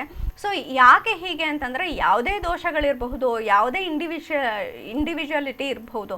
ನಾನು ಬೇರೆ, ನೀನು ಬೇರೆ, ನನ್ನ ಒಂದು ಪ್ರಕೃತಿ ಬೇರೆ, ನಿನ್ನ ಒಂದು ಪ್ರಕೃತಿ ಬೇರೆ ಇರಬಹುದು. ಆದರೆ ಒಂದು ಟೈಮಲ್ಲಿ ಎಲ್ಲರೂ ಅದೇ ಗಾಳಿಯನ್ನು ನಾವು ಸೇವನೆ ಮಾಡ್ತೀವಿ, ಅದೇ ನೀರನ್ನು ನಾವು ಸೇವನೆ ಮಾಡ್ತೀವಿ, ಅದೇ ಭೂಮಿಯಲ್ಲಿ ನಾವು ವಾಸವಾಗಿರ್ತೀವಿ. ಸೊ ಅದೇ ಕಾಲದಲ್ಲಿ ನಾವು ಇರ್ತೀವಿ. ಖಂಡಿತವಾಗಿ ಆವಾಗ ಎಲ್ಲರಿಗೂ ಕೂಡ ಬರುವಂಥ ರೋಗನೇ ಜನಪದೋದ್ವಂಸ, ಇಲ್ಲ ಸಾಂಕ್ರಾಮಿಕ ರೋಗಗಳು ಅಂತ ಹೇಳ್ಬೋದಾಗಿರುತ್ತೆ. ಸೊ ಇದ್ರ ಬಗ್ಗೆ ನನಗೆ ತುಂಬ ಒಂದು ಏನು ಅಂದರೆ, ಇಷ್ಟೊಂದು ತೀವ್ರತೆಯಾಗಿ ಇರುತ್ತಾ ಇದು, ಇಷ್ಟೊಂದು ಪರಿಣಾಮವನ್ನು ಬೀರುತ್ತಾ ಅಂತ ಇದು ನಾವು ನೋಡ್ತಾ ಹೋದರೆ, ಈಗ ನಮಗೆ ಕೊರೋನಾ ಲಾಕ್ಡೌನ್ ಆಯಿತು ಅಂತಂದರೆ ನನ್ನ ತಾಯಿಗೆ, ನನ್ನ ತಂದೆಗೆ ಕೇಳಿದ್ರೆ ಖಂಡಿತವಾಗಿ ಅವರು ಯಾವ ಜೀವಮಾನದಲ್ಲೂ ಕೂಡ ಈ ಥರ ಲಾಕ್ಡೌನ್ಗಳನ್ನು ಇಷ್ಟೊಂದು ರ್ಯಾಪಿಡಾಗಿ ಸ್ಪ್ರೆಡ್ ಆಗಿರುವಂಥ ಸಾಂಕ್ರಾಮಿಕ ರೋಗವನ್ನು ನೋಡಿಲ್ಲ. ಅವ್ರೇನು ಹೇಳ್ತಾರೆ ಅಂತಂದರೆ, ನಮ್ಮ ಜೀವನದಲ್ಲೇ ನೋಡಿಲ್ಲಪ್ಪ, ಇದೇನೋ ಬಂದ್ಬಿಟ್ಟಿದೆ ಇವಾಗ, ಯಾರಿಗೂ ಅದ್ರ ಬಗ್ಗೆ ಇನ್ಫಾರ್ಮೇಷನ್ ಇಲ್ಲ, ಯಾರಿಗೂ ನಾಲೆಡ್ಜ್ ಇಲ್ಲ, ಹೀಗೆ ಹೇಗಾಗ್ತಾ ಇದೆ, ಏನಾಗ್ತಾ ಇದೆ, ಏನು ಮಾಡ್ಬೋದು ಇದಕ್ಕೆ ಅಂತ ಯಾರಿಗೂ ಎಕ್ಸ್ಪೀರಿಯನ್ಸೇ ಇಲ್ಲ. ಯಾರ ಹತ್ರ ಕೇಳ್ಬೋದು ಅಂತಂದರೆ ಎಷ್ಟು ದಿನಕ್ಕೆ ಮುಗಿಯತ್ತೆ ಅಂತ ಕೇಳಿದ್ರೆ ಯಾರಿಗೂ ಆನ್ಸರ್ ಇಲ್ಲ ಅದಕ್ಕೆ. ಅದಕ್ಕೋಸ್ಕರ ಏನು ಮಾಡ್ತಾರೆ, ಒಂದಿನ ಲಾಕ್ಡೌನ್ ಆಯಿತು, ಒಂದು ವಾರ ಲಾಕ್ಡೌನ್ ಆಯಿತು, 15 days ಲಾಕ್ಡೌನ್ ಆಯಿತು, ಆಮೇಲೆ 1 month ಲಾಕ್ಡೌನ್ ಆಯಿತು, 2 months ಲಾಕ್ಡೌನ್ ಆಯಿತು. ಹೀಗೆ ಎಲ್ಲಿ ತನಕ ಹೋಗುತ್ತೆ ಅಂತ ಯಾರಿಗೂ ಕ್ಲಾರಿಟಿ ಇಲ್ಲ. ಯಾಕೆಂದರೆ ಯಾರ್ದು ಎಕ್ಸ್ಪೀರಿಯನ್ಸಲ್ಲಿ ಅದು ಇಲ್ಲದೆ ಇರುವಂಥದ್ದು. ಬಟ್ ನಿಮಗೆ ಗೊತ್ತಿರಬಹುದು, SL ಭೈರಪ್ಪ ಅವರ ಗೃಹಭಂಗ ಅನ್ನೋ ಒಂದು ಕಾದಂಬರಿಯಲ್ಲಿ ಇದ್ರ ಬಗ್ಗೆ ತುಂಬ ಚೆನ್ನಾಗಿ ಉಲ್ಲೇಖವಿದೆ. ಅಂತಂದರೆ ಅವರು ಅದನ್ನು ಸಾಂಕ್ರಾಮಿಕ ರೋಗವನ್ನು ಕುರಿತು ಬರೆದೇ ಇರೋ ಅಂಥದ್ದಲ್ಲ, ಅವರ ಪರ್ಸ್ನಲ್ ಆಗಿ ಅವರು ನೋಡಿರೋ ಅಂಥದ್ದನ್ನು ಬರೆದಿರೋ ಅಂಥದ್ದು. ಅವ್ರ ತಾಯಿ ಈ ಒಂದು ಸ್ಮಾಲ್ ಪಾಕ್ಸೋ ಇಲ್ಲ ಪ್ಲೇಗೋ ಯಾವುದೋ ಒಂದು ಮಹಾಮಾರಿ ಬಂದು ಅವರು ಸತ್ತಿರೋ ಅಂಥದ್ದು. ದೊಡ್ಡ ದೊಡ್ಡ ಗಡ್ಡೆಗಳಾಗಿತ್ತು, ಲಿಂಫ್ ನೋಡ್ ಎನ್ಲಾರ್ಜ್ಮೆಂಟ್ ಆಗಿತ್ತು, ಅದು ಒಡ್ಕೊಂಡು ಅವ್ರು ಸತ್ತರು, ನಂಜಿನಿಂದ ಸತ್ತು ಹೋದರು ಅಂತ ಹೇಳ್ತಾರೆ. ಸೊ ಅವರು ಆವಾಗ ತಬ್ಬಲಿ ಆದೆ, ನಾನು ಆವಾಗ ತಬ್ಬಲಿ ಆದೆ, ನನಗೆ ಅಮ್ಮ ಇಲ್ದಿದ್ದಂಗೆ ಆಯಿತು. ನೆಕ್ಸ್ಟ್ ನನ್ನ ಜೀವಮಾನ ಎಷ್ಟು ಕಷ್ಟದಿಂದ ನಾನು ಹೊರಗಡೆ ಬಂದೆ ಅನ್ನೋದನ್ನು ತುಂಬ ಸುವಿಸ್ತಾರವಾಗಿ ಲೇಖನ ಮಾಡ್ತಾರೆ.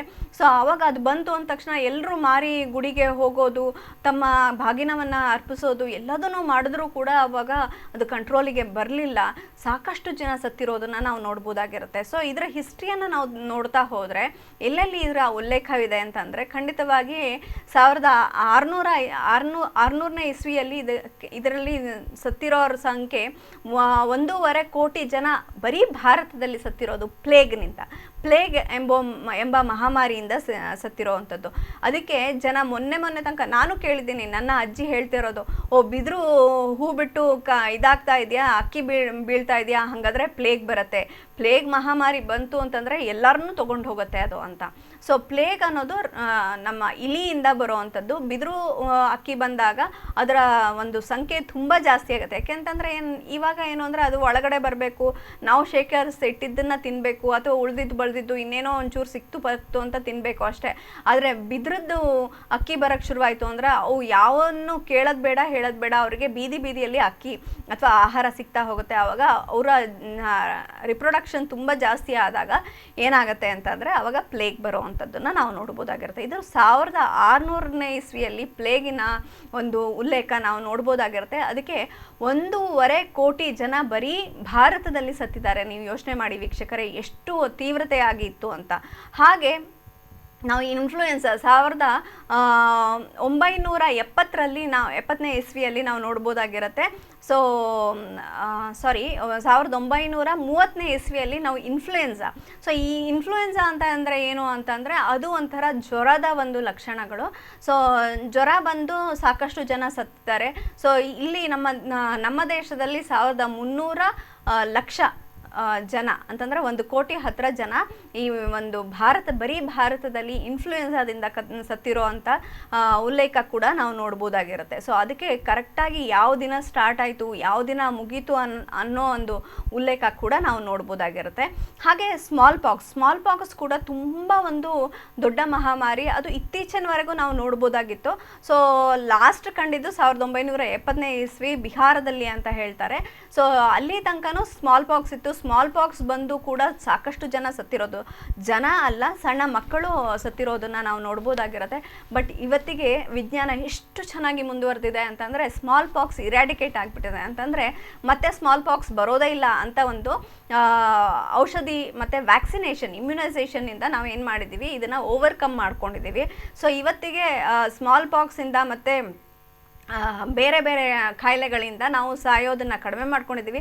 ಹಾಗಾದರೆ ನಮಗೆ ನಾವು ಸಾವನ್ನು ಈ ಸಾಂಕ್ರಾಮಿಕ ರೋಗದಿಂದ ಸಾವನ್ನು ನಾವು ಜಯಿಸಿದ್ದೀವಿ ಅಂತ ಕೇಳಿದರೆ ಖಂಡಿತ ಇಲ್ಲ. ಪ್ರತಿ ವರ್ಷವೂ ಕೂಡ ಹೊಸ ಸಾಂಕ್ರಾಮಿಕ ರೋಗಗಳು ಬರ್ತಾ ಇದೆ. ಅದಕ್ಕೆ ಇಮ್ಯುನೈಸೇಷನ್ ನಾವು ಕಂಡು ಹಿಡಿಯೋಷ್ಟೊತ್ತಿಗೆ ಇನ್ನೊಂದು ರೂಪ ತಗೊಂಡು ಬೇರೆ ಕಾಯಿಲೆ ಆಗಿ ಅದು ಪರಿಣಾಮ ಮಾಡುತ್ತೆ.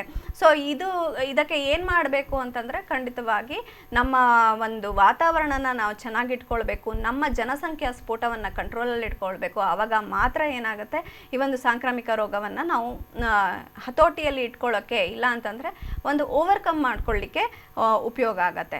ಸೊ ಆಯುರ್ವೇದದಲ್ಲಿ ಇದಕ್ಕೆ ಏನೆಲ್ಲ ಪರಿಹಾರಗಳನ್ನು ಹೇಳಿದ್ದಾರೆ ಅಂತಂದರೆ 7 ರೀತಿಯ ಪರಿಹಾರಗಳನ್ನು ಹೇಳಿರ್ತಾರೆ. ಮೊದಲನೆಯದಾಗಿ ಅವರು ಚೆನ್ನಾಗಿ ಇದ್ದಾರೆ ಅಂತಂದರೆ ವಸಂತೆ ವಮನ ಅಂತ ಹೇಳಿದಾಗೆ ವಸಂತ ಋತುವಲ್ಲಿ ಅವರಿಗೆ ಶೋಧನವನ್ನು ಮಾಡಬೇಕಾಗತ್ತೆ. ಆಮೇಲೆ ಚವನಪ್ರಾಶ ಮುಂತಾದ ಏನು ಅಂತಂದರೆ ಲೇಹಗಳನ್ನು ತಗೊಳ್ಬೇಕಾಗಿರುತ್ತೆ ಅಂತ ಹೇಳಿರ್ತಾರೆ. ಸೊ ಚವನಪ್ರಾಶ ಮುಂತಾದ ಲೇಹಗಳು ಅಂತಂದಾಗ ನೀವು ನೋಡಿರ್ಬೋದು, ಈ ಒಂದು COVID-19ಗೆ ಟ್ರೀಟ್ಮೆಂಟ್ ಅಂದರೆ ಆಯುಷ್ ಇಲಾಖೆಯ ಚವನಪ್ರಾಶವನ್ನು ಪ್ರತಿನಿತ್ಯ ತಗೊಳ್ಳಿ ಅಂತ ಸರ್ಕಾರದಿಂದನೇ ಹೇಳ್ತಾ ಇದ್ದಾರೆ. ಯಾಕೆ ಅಂತಂದರೆ ಇದು ಜನಪದೋಧ್ವಂಸ ಅನ್ನುವ ಒಂದು ಏನು ಚಾಪ್ಟರಲ್ಲಿ ಉಲ್ಲೇಖವಿದೆ. ಸೊ ಅದಕ್ಕೋಸ್ಕರ ಹೇಳ್ತಾ ಇರ್ತಾರೆ. ಆಮೇಲೆ ಸಪೋರ್ಟ್ ಮಾಡಬೇಕು, ಯಜ್ಞ ಯಾಗಗಳನ್ನು ಮಾಡಬೇಕಂತಂದರೆ ಫ್ಯೂಮಿಗೇಷನ್. ಯಜ್ಞ ಯಾಗ ಅಂದರೆ ದೇವರಿಗೋಸ್ಕರ ಮಾಡುವಂಥದ್ದಲ್ಲ. ಫ್ಯೂಮಿಗೇಷನ್ ಅಂತಂದರೆ ನಾವು ಹೊಗೆಯನ್ನು ಹಾಕಿ ಅಲ್ಲಿ ಕ್ರಿಮಿ ಕೀಟಗಳು ಜೀವಾಣುಗಳನ್ನು ಕೊಲ್ಲುವಂಥ ಒಂದು ಕೆಲಸವನ್ನು ಪ್ರತಿನಿತ್ಯ ಮಾಡಬೇಕಾಗತ್ತೆ. ಆವಾಗ ನಮ್ಮ ಮನೆಯೊಳಗೆ ಈ ಒಂದು ಇದು ಬರೋದಿಲ್ಲ. ಆಮೇಲೆ ಬೇರೆಯವ್ರಿಗೆ ಹೆಲ್ಪ್ ಮಾಡುವಂಥ ನೇಚರ್ ನಮಗೆ ಇರಬೇಕಾಗಿರುತ್ತೆ. ಹಾಗೆ ಮೆಡಿಸಿನ್ಸ್ಗಳು ಇರುತ್ತೆ. ಆ ಒಂದು ಏನು ಅಂತಂದರೆ ಸಿಂಪ್ಟಮ್ಯಾಟಿಕ್ ಆಗಿ ನಾವು ಚಿಕಿತ್ಸೆಗಳನ್ನು ತಗೊಳ್ಬೇಕಾಗಿರುತ್ತೆ. ಹಾಗೆ ನಾವು ಐಸೋಲೇಟ್ ಆಗೋದು, ಕ್ವಾರಂಟೈನ್, ಇವತ್ತು ಏನು ಹೊಸ ವರ್ಡ್ ಅಂತ ನಾವು ನೋಡ್ತಾ ಇದ್ದೀವಿ, ಕ್ವಾರಂಟೈನ್ ಅನ್ನೋದು ನಮಗೆ ಮುಂಚೆ ಗೊತ್ತಿರಲಿಲ್ಲ ಅಂತ ಖಂಡಿತವಾಗಿ ಆಯುರ್ವೇದದಲ್ಲಿ ಇದ್ರ ಬಗ್ಗೆ ಉಲ್ಲೇಖವಿದೆ. ಐಸೋಲೇಷನ್, ಅದಕ್ಕೆ ಏನು ಹೇಳ್ತಾರೆ, ಆ ಒಂದು ಊರನ್ನ ಬಿಟ್ಟು ಬೇರೆ ಕಡೆ ನಾವು ಹೋಗಿ ಬೇರೆಯವರಿಗೆ ತೊಂದರೆ ಕೊಡದೇ ಇರೋ ಹಾಗೆ ಐಸೋಲೇಟ್ ಆಗಬೇಕು ಅಂತ ಹೇಳ್ತಾರೆ. ಸೊ ಇದನ್ನೆಲ್ಲ ಮಾಡೋದ್ರಿಂದ ಏನಾಗುತ್ತೆ, ಸಾಂಕ್ರಾಮಿಕ ರೋಗವನ್ನು ನಾವು ತಡೆಗಟ್ಟಬಹುದಾಗಿರುತ್ತೆ. ಖಂಡಿತವಾಗಿ ಇದರ ಬಗ್ಗೆ ಸುವಿಸ್ತಾರವಾಗಿ ನಮ್ಮ ಆಯುರ್ವೇದದಲ್ಲಿ ಉಲ್ಲೇಖವಿದೆ. ಇದನ್ನು ಫಾಲೋ ಮಾಡ್ತಾ ಹೋದಂಗೂ ಈ ಒಂದು ಗಾಳಿಯಲ್ಲಿ ಇರುವಂಥ ಒಂದು ಸಾಂಕ್ರಾಮಿಕ ರೋಗ ಇರ್ಬೋದು, ಇಲ್ಲ ಕಲುಷಿತ ವಾಯುವಿಂದ ನಮಗೆ ಬರುವಂಥ ಸಾಂಕ್ರಾಮಿಕ ರೋಗ ಇರ್ಬೋದು, ಅದನ್ನು ಹೇಗೆ ತಡೆಗಟ್ಟಬೇಕು ಅಂದರೆ ಮಾಸ್ಕನ್ನು ಧರಿಸಿ, ಅದನ್ನು ಕೂಡ ಹೇಳಿದರೆ ಸೀನ್ ಬೇಕಾದರೆ ಕೆಮ್ಮಬೇಕಾದ್ರೆ ನಾವು ಮುಖಕ್ಕೆ ಬಟ್ಟೆಯನ್ನು ಅಡ್ಡ ಇಟ್ಕೊಳ್ಬೇಕು ಅಂತ. ಆಮೇಲೆ ಹೊರಗಡೆ ಹೋಗಿ ಬಂದಾಗ ಸ್ವಚ್ಛವಾಗಿ ಇದನ್ನು ಏನು ಅಂದರೆ ಒಳಗಡೆ ಬರಬೇಕು, ಕೈಕಾಲನ್ನು ತೊಳೆದು ಬಟ್ಟೆಯನ್ನು ಬದಲಾಯಿಸ್ಕೊಂಡು ಒಳಗೆ ಬರುವಂಥದ್ದನ್ನು ಮಾಡಬೇಕು. ಇವನ್ನೆಲ್ಲ ಫಾಲೋ ಮಾಡಿದಾಗ ಖಂಡಿತವಾಗಿ ನಮಗೆ ಏನಾಗುತ್ತೆ, ಈ ಸಾಂಕ್ರಾಮಿಕ ರೋಗ ತಗುಲೋದಿಲ್ಲ. ಆಮೇಲೆ ನಮಗೆ ತಗುಲಿದ್ರೂ ಕೂಡ ಕಮ್ಯುನಿಟಿಗೆ ಸ್ಪ್ರೆಡ್ ಆಗೋದಿಲ್ಲ. ಖಂಡಿತವಾಗಿ ಇದನ್ನು ಮಾಡಿ ವೀಕ್ಷಕರೇ, ಆಯುರ್ವೇದದಲ್ಲಿ ಚೆನ್ನಾಗಿ ಉಲ್ಲೇಖವಿದೆ. ಯಾರ್ಯಾರು ಇದನ್ನು ವೀಕ್ಷಣೆ ಮಾಡ್ತಾ ಇದ್ದೀರಾ ಅವರು ಚ್ಯವನಪ್ರಾಶವನ್ನು ಅಥವಾ ಯಾವುದೇ ಥರದ ಲೇಹ ಅಂತ ಅಂದ ತಕ್ಷಣ ನೀವು ಹೋಗಿ ಅಂಗಡಿಲೇ ತೊಗೊಳ್ಬೇಕು ಅಂತ ಏನೂ ಇಲ್ಲ. ನೀವು ಮನೆಯಲ್ಲಿ ಕುಂಬಳಕಾಯಿ ಹಲ್ವಾ ಮಾಡ್ತಿರಲ್ಲ, ಪ್ರತಿನಿತ್ಯ ಕುಂಬಳಕಾಯಿ ಇಲ್ವಾ ಕ್ಯಾರೆಟ್ ಹಲ್ವಾ ಮಾಡಿಕೊಂಡು ಪ್ರತಿನಿತ್ಯ ಸೇವನೆ ಮಾಡೋದ್ರಿಂದ ಕೂಡ ನಮ್ಮ ಇಮ್ಯೂನ್ ಬೂಸ್ಟ್ ಆಗುತ್ತೆ. ಸೊ ಈ ಒಂದು ಹಾಲು, ಸಕ್ಕರೆ ಮತ್ತು ತುಪ್ಪದ ಮಿಶ್ರಣ ಇರುವಂಥ ಯಾವುದೇ ಒಂದು ಸಿಹಿ ತಿನಿಸನ್ನು ಪ್ರತಿನಿತ್ಯ ನಿಯಮಿತವಾಗಿ ಉಪಯೋಗಿಸ್ಬೇಕು. ಅದನ್ನೇ ನಾವು ತಿಂಡಿ ಥರ ಅಥವಾ ಊಟದ ಥರ ಅದನ್ನೇ ತಿನ್ನಲಿಕ್ಕಾಗಲ್ಲ. ನಿಯಮಿತವಾಗಿ ಉಪಯೋಗಿಸೋದ್ರಿಂದ ಏನಾಗುತ್ತೆ, ನಮ್ಮ ಇಮ್ಯೂನ್ ಸಿಸ್ಟಮ್ ಗ್ರ್ಯಾಜುಯಲಿ ಡೆವಲಪ್ ಆಗೋದನ್ನು ನಾವು ನೋಡ್ಬೋದಾಗಿರುತ್ತೆ. ಓಕೆ, ನೀವು ಹೇಳಿದ್ರೆ ನಮಗೆ ಈ ಲಾಕ್ಡೌನು, ಕ್ವಾರಂಟೈನ್ ಅದು ಹೊಸ ಪದಗಳು. ಚೀನಾದಲ್ಲಿ, ವುಹಾನ್ನಲ್ಲಿ ಹುಟ್ಟಂಥ ಕೊರೋನಾಗೆ ನಾವು ಕೂಡ ಲಾಕ್ಡೌನ್ ಆಗ್ತೀವಿ, ನಾವು ಮನೇಲಿ ಇರಬೇಕಾಗತ್ತೆ ಅಂತ ಯಾರೂ ಕೂಡ ಊಹಿಸಿರಲಿಲ್ಲ. ಸೊ ಈ ರೀತಿಯ ಒಂದಷ್ಟು ಕಾಯಿಲೆಗಳ ಬಗ್ಗೆ, ಹಾಗೆ ಆಗ ಹಿಂದಿನ ಕಾಲದಲ್ಲಿ ತೆಗೆದುಕೊಳ್ತಾ ಇರ್ತಕ್ಕಂಥ ಕ್ರಮಗಳ ಬಗ್ಗೆ ತಿಳಿಸಿದ್ರೆ, ಇನ್ನು ನಾವು ಊಟ ಇಲ್ಲಾಂದರೆ ಸ್ವಲ್ಪ ದಿನ ಬದುಕ್ಬೋದು, ಹಾಗೆ ನೀರಿಲ್ಲ ಅಂದರೆ ಸ್ವಲ್ಪ ದಿನ ಬದುಕ್ಬೋದು, ಆದರೆ ಗಾಳಿ ಇಲ್ಲ ಅಂದರೆ ನಾವು ಬದುಕೋದಕ್ಕೆ ಸಾಧ್ಯನೇ ಇಲ್ಲ. ಸೊ ಈ ಗಾಳಿಯಿಂದ ಯಾವ್ಯಾವ ರೋಗಗಳು ಹರಡುತ್ತೆ ಹಾಗಾದರೆ? ಸೊ ನಮ್ಮಲ್ಲಿ ಒಂದು ಸಾಂಕ್ರಾಮಿಕ ರೋಗಗಳು ಹರಡೋ ಅಂಥದ್ದು ಯಾವ್ದ್ಯಾವುದು ಅಂತಂದರೆ, ಆಯುರ್ವೇದದಲ್ಲಿ ಹೇಳಿದರೆ ಇದು ಗಾಳಿ, ನೀರು ಮತ್ತು ಭೂಮಿ ಮತ್ತು ಕಾಲ ಅಂತ.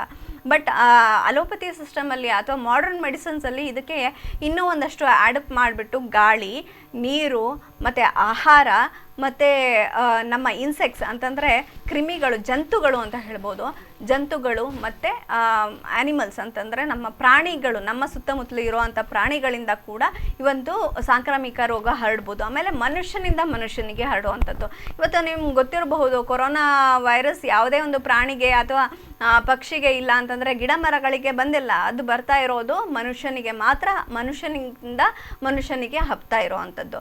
ಸೊ ಅದಕ್ಕೋಸ್ಕರ ಹೀಗೆ ಬೇರೆ ಬೇರೆ ವಿಧಗಳು, ಮಾಧ್ಯಮಗಳು ಈ ಒಂದು ಕಮ್ಯುನಿಕಬಲ್ ಅಂತಂದರೆ ಸಾಂಕ್ರಾಮಿಕ ರೋಗ ಹಬ್ಬಲಿಕ್ಕೆ ಬೇರೆ ಬೇರೆ ಮೀಡಿಯಮ್ಗಳಿರುತ್ತೆ. ಹಾಗೆ ನಾವು ನೋಡ್ತಾ ಹೋದರೆ ಈ ಒಂದು ಗಾಳಿಯಿಂದ ಹಬ್ಬುವಂಥ ಸಾಂಕ್ರಾಮಿಕ ರೋಗಗಳು ಯಾವ್ದ್ಯಾವುದು ಅಂತಂದರೆ, ಖಂಡಿತವಾಗಿ ಮೊದಲನೇದು ನಮಗೆ ಬರುವಂಥದ್ದು ಅಲ್ಲಿ small pox. So small pox ಬಗ್ಗೆ ನಾನು ಹೇಳಲಿಕ್ಕೆ ಇಲ್ಲಿ ಇಷ್ಟನೇ ಪಡೋದಿಲ್ಲ, ಯಾಕೆಂತಂದರೆ ಸ್ಮಾಲ್ ಪಾಕ್ಸ್ ಇಲ್ಲವೇ ಇಲ್ಲ, ಈ ಪ್ರಪಂಚದಿಂದನೇ ಅದು ಹೋಗಿರೋ ಅಂಥದ್ದು ಒಂದು ನಾವು ನೋಡ್ಬೋದಾಗಿರುತ್ತೆ. ಇನ್ನು ಎರಡನೇದು chicken pox. So chicken pox ಅಂತಂದರೆ ನಿಮಗೆ ಗೊತ್ತಿರಬಹುದು, ಸೊ ಗ್ವಾರ ಅಂತ ಹೇಳ್ತೀವಿ, ಅದು ಸಣ್ಣ ಸಣ್ಣ ಗುಳ್ಳೆಗಳು ಆಗುವಂಥದ್ದು. ಆಮೇಲೆ ಅದೇನಾಗುತ್ತೆ ಅಂತ ಅಂದರೆ ಜ್ವರ ಬರುತ್ತೆ, ಅದರಿಂದ ಮರಣ ಹೊಂದುವಂಥ ಯಾವುದೇ ಪರಿಸ್ಥಿತಿ ಕೂಡ ಇರೋದಿಲ್ಲ.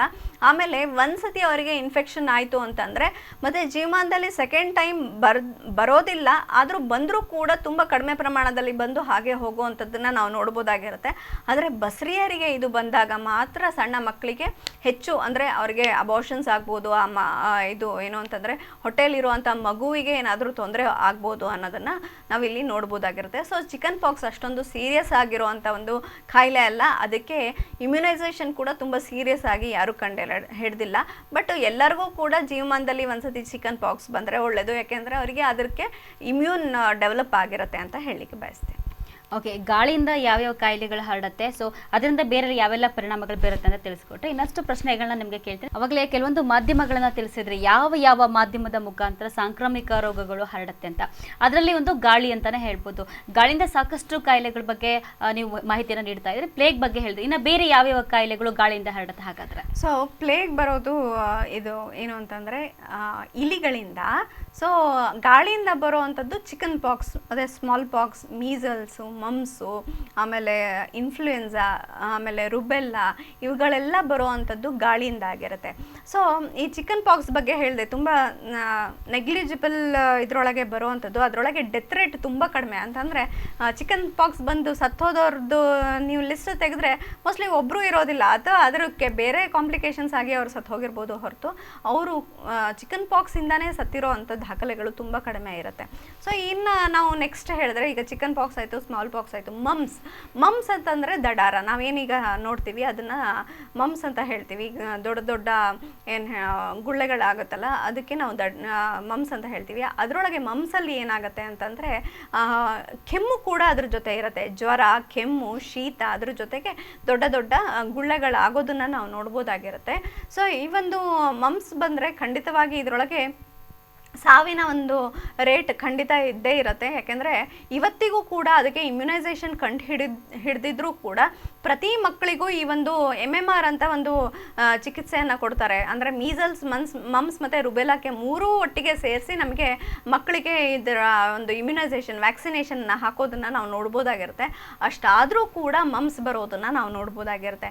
ಸೊ ಈ ಒಂದು ಮಮ್ಸ್ ಬಂದಾಗ ಏನಾಗುತ್ತೆ ಅಂತಂದರೆ ಆರ್ಕೈಟಿಸ್ ಮತ್ತು ಓವೆರೈಟಿಸ್ ಮತ್ತು ಪ್ಯಾಂಕ್ರಿಯಾಟೈಟಿಸ್ ಇವೆಲ್ಲದೂ ಇದರ ಒಂದು ಬೈ ಪ್ರಾಡಕ್ಟ್ ಆಗಿ ಇಲ್ಲ ಕಾಂಪ್ಲಿಕೇಶನ್ಸ್ ಆಗಿ ನಾವು ಬರೋದನ್ನು ನಾವು ನೋಡ್ಬೋದಾಗಿರುತ್ತೆ. ಸೊ ಹಾಗಂದರೆ ಏನು ಅಂತಂದರೆ, ಆರ್ಕೈಟಿಸ್ ಅಂತಂದರೆ ಏನು ಅಂತಂದರೆ ಏನು ಹೇಳ್ತಾರಲ್ಲ, ಗಂಡಸರ ಜನನಾಂಗದಲ್ಲಿ ಊತ ಬರುವಂಥದ್ದು. ಓವರೈಟಿಸ್ ಅಂತಂದರೆ ಹೆಂಗಸರ ಒಂದು ಓವರೀಸಲ್ಲಿ ಅಂತಂದರೆ ಅಂಡಕೋಶದಲ್ಲಿ ಊತ ಬರುವಂಥದ್ದು. ಪ್ಯಾಂಕ್ರಿಯಾಟೈಟಿಸ್ ಅಂತಂದರೆ ಪ್ಯಾಂಕ್ರಿಯಾಸ್ ಯಾವುದು ಇನ್ಸುಲಿನ್ ಪ್ರೊಡ್ಯೂಸ್ ಮಾಡಿ ನಮಗೆ ಒಂದು ಡಯಾಬಿಟಿಸ್ ಬರದೇ ಇರೋ ಹಾಗೆ ಮತ್ತೆ ಬರೋದಕ್ಕೆ ಕಾರಣ ಆಗಿರುವಂಥ ಪ್ಯಾಂಕ್ರಿಯಾಸ್ ಏನಿರುತ್ತಲ್ಲ ಅದರಲ್ಲಿ ಊತ ಬರುವಂಥದ್ದು. ಇದನ್ನೆಲ್ಲ ನಾವು ನೋಡ್ಬೋದಾಗಿರುತ್ತೆ. ಸೊ ಕಾಂಪ್ಲಿಕೇಶನ್ಸು ಇದೆ, ಹಾಗೆ ಮಾರಣ ಕೂಡ ಇದು ಮಾಡೇ ಮಾಡುತ್ತೆ. ಅದಕ್ಕೋಸ್ಕರ ನಮಗೆ ಅದರೊಳಗೆ ಏನು ಅಂತಂದರೆ ವ್ಯಾಕ್ಸಿನೇಷನ್ ಕಂಡು ಹಿಡ್ದಿದ್ದಾರೆ. ವ್ಯಾಕ್ಸಿನೇಷನ್ ಕಂಡು ಹಿಡಿದಿದ್ರೂ ಕೂಡ ಇವತ್ತಿಗೆ 1000ರಿಂದ 1200 ಜನ ಪರ್ ಇಯರ್ ಇದರಿಂದ ಡೆತ್ ಆಗೋದನ್ನು ನಾವು ನೋಡ್ಬೋದಾಗಿರುತ್ತೆ. ಇದಕ್ಕೆ ಹೆಚ್ಚು ತುತ್ತಾಗುವಂಥವರು ಸಣ್ಣ ಮಕ್ಕಳಾಗಿರುತ್ತೆ. ಸೊ ಸಣ್ಣ ಮಕ್ಕಳಲ್ಲಿ ಅಂದರೆ 16 ವರ್ಷದ ಒಳಗಿನ ಒಂದು ಮಕ್ಕಳಲ್ಲಿ ಈ ಒಂದು ಏನು ಅಂದರೆ ಕಾಂಪ್ಲಿಕೇಶನ್ಸ್ ಮಮ್ಸನ್ನು ನಾವು ನೋಡ್ಬೋದಾಗಿರುತ್ತೆ. ಆಮೇಲೆ ಇದು ಬಂತು ಅಂತಂದರೆ ಇದಕ್ಕೆ ಪೆನ್ಸಿಲಿನ್ ಇಂಜೆಕ್ಷನ್ಸ್ಗಳನ್ನು ತಗೊಳ್ಳೇಬೇಕಾಗಿರುತ್ತೆ.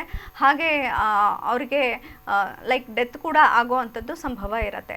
ಸೊ ಆಮೇಲೆ ಈ ಒಂದು ಚಿಕನ್ ಪಾಕ್ಸ್ ಇರಬಹುದು ಇಲ್ಲ ಮಮ್ಸ್ ಇರ್ಬೋದು, ಅದು ಬರುವಂಥ ಟೈಮ್ ಯಾವಾಗ ಬರುತ್ತೆ, ಇಯರಲ್ಲಿ ಯಾವ ಒಂದು ಮಂತಲ್ಲಿ ಇದು ಬರುತ್ತೆ ಅಂತ ನೋಡಿದ್ರೆ ಖಂಡಿತವಾಗಿ ಜಾನ್ ಟು ಏಪ್ರಿಲ್ ಅಂತ ಕ್ಲಿಯರ್ ಕಟ್ ಆಗಿ ಬರೆದಿರ್ತಾರೆ. ಅಂದರೆ ಹೋಲ್ ಇಯರಲ್ಲೂ ಯಾವಾಗ ಬೇಕಾದರೂ ಬರಬಹುದು ಅದು.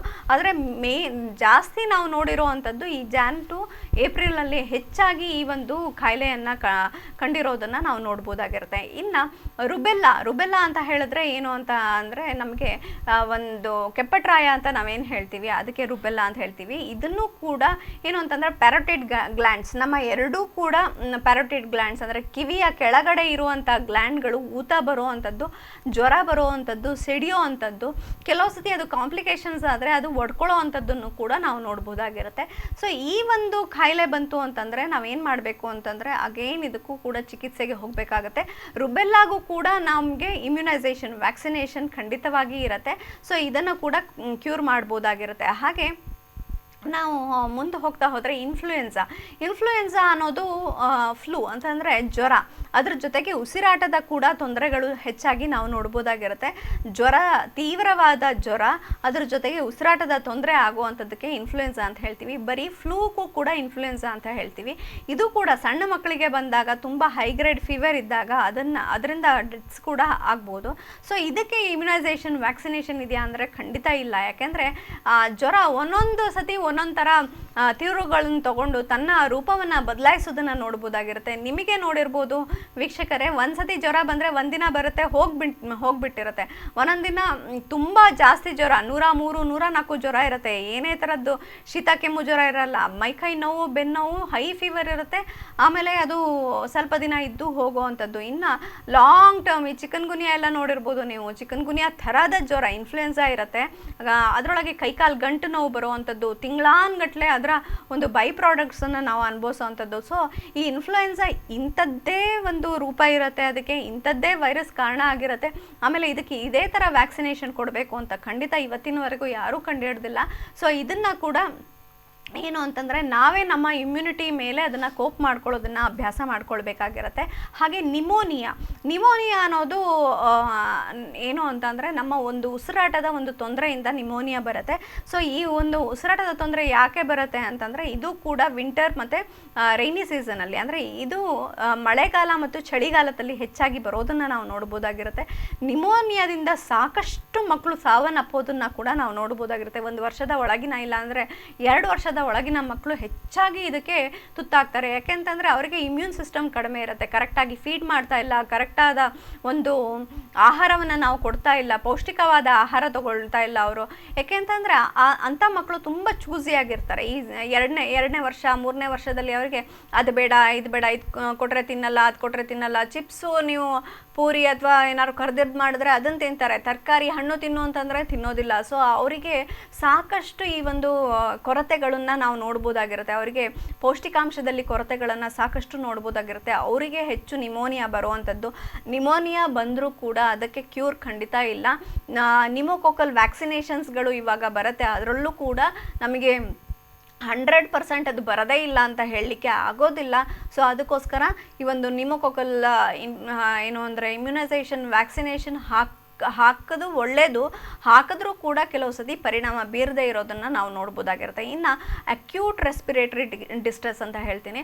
ಸೊ ಈ ಒಂದು ರೆಸ್ಪಿರೇಟರಿ ಕೊಲ್ಯಾಪ್ಸ್ ಆಗುವಂಥದ್ದು, ಅಂದರೆ ಅವರಿಗೆ ಉಸಿರಾಟದ ತೊಂದರೆಗಳಾಗುವಂಥದ್ದು, ಜ್ವರ, ಶೀತ, ಕೆಮ್ಮು ಜೊತೆಗೆ ಅವರಿಗೆ ಸಿವಿಯರ್ ಆಗಿ ರೆಸ್ಪಿರೇಟರಿ ಕೊಲ್ಯಾಪ್ಸ್ ಆಗುವಂಥದ್ದನ್ನು ನಾವು ನೋಡ್ಬೋದಾಗಿದೆ. ಇನ್ನು ಟಿ ಬಿ ಕಾಯಿಲೆ ಯಾರಿಗೆ ಗೊತ್ತಿಲ್ಲ, ಅದು ಪುವರ್ ಮ್ಯಾನ್ ಡಿಸೀಸ್ ಅಂತ ಹೇಳ್ತೀವಿ. ಸೊ ಇದು ಕೂಡ ನಮಗೆ ಗಾಳಿಯಿಂದ ಹಬ್ಬೋದನ್ನು ನಾವು ನೋಡ್ಬೋದಾಗಿರುತ್ತೆ.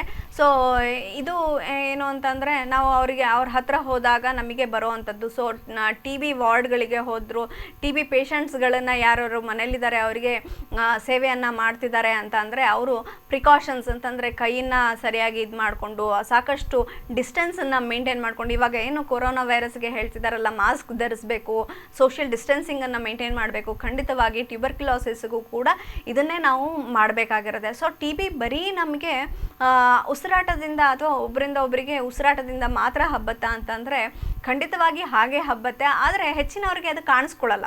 ಏಕೆಂದರೆ ನಾನು ಕೂಡ ಟ್ಯೂಬರ್ಕ್ಯುಲೋಸಿಸ್ ಪೇಷಂಟ್ಸ್ ಇರೋವಂಥ ವಾರ್ಡ್ಗಳಲ್ಲಿ ವರ್ಕ್ ಮಾಡಿದ್ದೀನಿ, ಆದರೆ ನನಗೆ ಬಂದಿಲ್ಲ. ಯಾಕೆಂದರೆ ನಮ್ಮ ಒಂದು ಇಮ್ಯೂನ್ ಸಿಸ್ಟಮ್ ಏನು ಚೆನ್ನಾಗಿ ಆಹಾರ ತೊಗೊಳ್ತೀವಿ, ನಾವು ಚೆನ್ನಾಗಿ ಇಮ್ಯೂನ್ ಸಿಸ್ಟಮ್ನ ಚೆನ್ನಾಗಿ ಇಟ್ಕೊಂಡಿದ್ದೀವಿ, ಚೆನ್ನಾಗಿ ವರ್ಕೌಟ್ ಮಾಡ್ತಿದ್ದೀವಿ ಅಂತ ಅಂದಾಗ ನಮಗೆ ಆ ಒಂದು ಟ್ಯೂಬರ್ಕ್ಯುಲೋಸಿಸ್ ಇರ್ಬೋದು, ನಿಮೋನಿಯಾ ಇರ್ಬೋದು, ಅಕ್ಯೂಟ್ ರೆಸ್ಪಿರೇಟರಿ ಡಿಸ್ಟ್ರೆಸ್ ಇರಬಹುದು, ಅಥವಾ ಚಿಕನ್ ಪಾಕ್ಸ್ ಇರಬಹುದು, ಇವು ಯಾವುದೂ ಕೂಡ ನಮಗೆ ಬಂದರೂ ಕೂಡ ನಮ್ಮ ಏನು ಪ್ರಾಣ ತೆಗೆಯುವಷ್ಟು ಮಟ್ಟಿಗೆ ಹೋಗೋದಿಲ್ಲ, ಸಿವಿಯರಿಟಿಗೆ ಹೋಗೋದಿಲ್ಲ. ಯಾಕೆ ಅಂತಂದರೆ ಅದಕ್ಕೆ ಪುವರ್ ಮ್ಯಾನ್ ಡಿಸೀಸ್ ಅಂತ ಯಾಕೆ ಹೇಳ್ತಾರೆ ಅಂತಂದರೆ, ನಿಮ್ಮ ಹತ್ರ ದುಡ್ಡಿದೆಯೋ ಇಲ್ಲೋ ಅಂತ ಖಂಡಿತ ಟ್ಯೂಬರ್ಕ್ಯುಲೋಸಿಸ್ ನೋಡೋದಿಲ್ಲ. ಅದೇನು ಮಾಡುತ್ತೆ ಅಂತಂದರೆ ನೀವು ಸರಿಯಾದ ಆಹಾರ, ಪೌಷ್ಟಿಕವಾದ ಆಹಾರ ತೊಗೊಳ್ತಾ ಇದ್ದೀರೋ ಇಲ್ಲೋ ಅಂತ ನೋಡುತ್ತೆ. ಖಂಡಿತವಾಗಿ ಪೌಷ್ಟಿಕಾಂಶ ಕೊರತೆ ಆಯಿತು, ಇಮ್ಯೂನ್ ಸಿಸ್ಟಮ್ ಕಡಿಮೆ ಆಯಿತು ಅಂದರೆ ಅಲ್ಲಿ ನೀವು ಟ್ಯೂಬರ್ಕ್ಯುಲೋಸಿಸ್ 1 ಕಿಲೋಮೀಟ್ರೋ ಇಲ್ಲ 2 ಕಿಲೋಮೀಟ್ರ್ ದೂರ ಇದ್ದಾಗಲೂ ಕೂಡ ಎಲ್ಲೋ ಒಂದು ಸಣ್ಣ ವಿಸಿಟ್ ಮಾಡಿದ್ರಿ, ಎಲ್ಲೋ ಒಂದು ಕ್ಷಣಕ್ಕೆ ಅವರ ಒಂದು ಕಾಂಟ್ಯಾಕ್ಟಲ್ಲಿ ಬಂದ್ರಿ ಅಂತಂದರೆ ನಿಮಗೆ ಟ್ಯೂಬರ್ಕ್ಯುಲೋಸಿಸ್ ಬರೋದನ್ನು ನಾವು ನೋಡ್ಬೋದಾಗಿರುತ್ತೆ. ಸೊ ಈ ಒಂದು ಟ್ಯೂಬರ್ಕ್ಯುಲೋಸಿಸ್ HIV ಪೇಷಂಟ್ಸ್ಗೆ ಇರಬಹುದು, ಕ್ಯಾನ್ಸರ್ ಪೇಷಂಟ್ಸ್ಗೆ ಇರಬಹುದು. ಇದು ಆ ಒಂದು ಅಸೋಸಿಯೇಷನ್ ಅಂತಂದರೆ ಬೇರೆ ಕಾಯಿಲೆ ಜೊತೆಗೆ ಅದು ಇರೋದನ್ನು ನಾವು ನೋಡ್ಬೋದಾಗಿರುತ್ತೆ. ಯಾಕೆ ಅಂತಂದರೆ ಒಂದೇ ಕಾಯಿಲೆ ನಮಗೆ ತಡ್ಕೊಳಕ್ಕಾಗಲ್ಲ, ಮಾರಕವಾಗಿರುತ್ತೆ. ಅದ್ರ ಜೊತೆಗೆ ಈ ಒಂದು ದೊಡ್ಡ ಮಾರಿ ಇನ್ನೊಂದು ಬಂತು ಅಂತಂದರೆ ಖಂಡಿತವಾಗಿ ಅವರು ಸಾವನ್ನಪ್ಪೇ ಆಗ್ತಾರೆ. ಸೊ ಯಾಕೆ ಹೀಗೆ ಅಂತಂದರೆ ಕ್ಯಾನ್ಸರ್ ಪೇಷಂಟ್ಸಿಗಿರ್ಬೋದು, HIV ಪೇಷಂಟ್ಸಿಗಿರ್ಬೋದು, ಅದು ಇಮ್ಯೂನ್ ಕಾಂಪ್ರಮೈಸ್ ಅಂತಂದರೆ ಇಮ್ಯೂನ್ ಸಿಸ್ಟಮ್ ತುಂಬ ಕಡಿಮೆ ಆಗಿರೋದ್ರಿಂದ ಅವ್ರಿಗೇನಾಗುತ್ತೆ, ಇಂಥ ಒಂದು ಸಣ್ಣ ಒಂದು ಏನು ಅಂತಂದರೆ ಟ್ಯೂಬರ್ಕ್ಯುಲೋಸಿಸ್ಗೆ ಎಕ್ಸ್ಪೋಜರ್ ಆದರೂ ಕೂಡ ಏನಾಗುತ್ತೆ ಅವ್ರಿಗೆ ಟ್ಯೂಬರ್ಕ್ಯುಲೋಸಿಸ್ ಬರೋದನ್ನು ನಾವು ನೋಡ್ಬೋದಾಗಿರುತ್ತೆ. ಸೊ ಇವೆಲ್ಲದೂ ಕೂಡ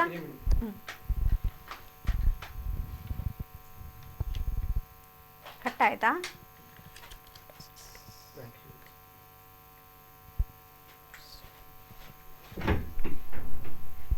ಸರ್ ಡಬಲ್ ಫ್ರೇಮ್ ಕೊಡಬೇಕಿತ್ತು ಸರ್. ಡಬಲ್ ಫ್ರೇಮ್ ಕೊಟ್ಟಿದ್ರೆ ಬರ್ತಾಯಿತ್ತು ಮೇಡಮ್. ಇಂದು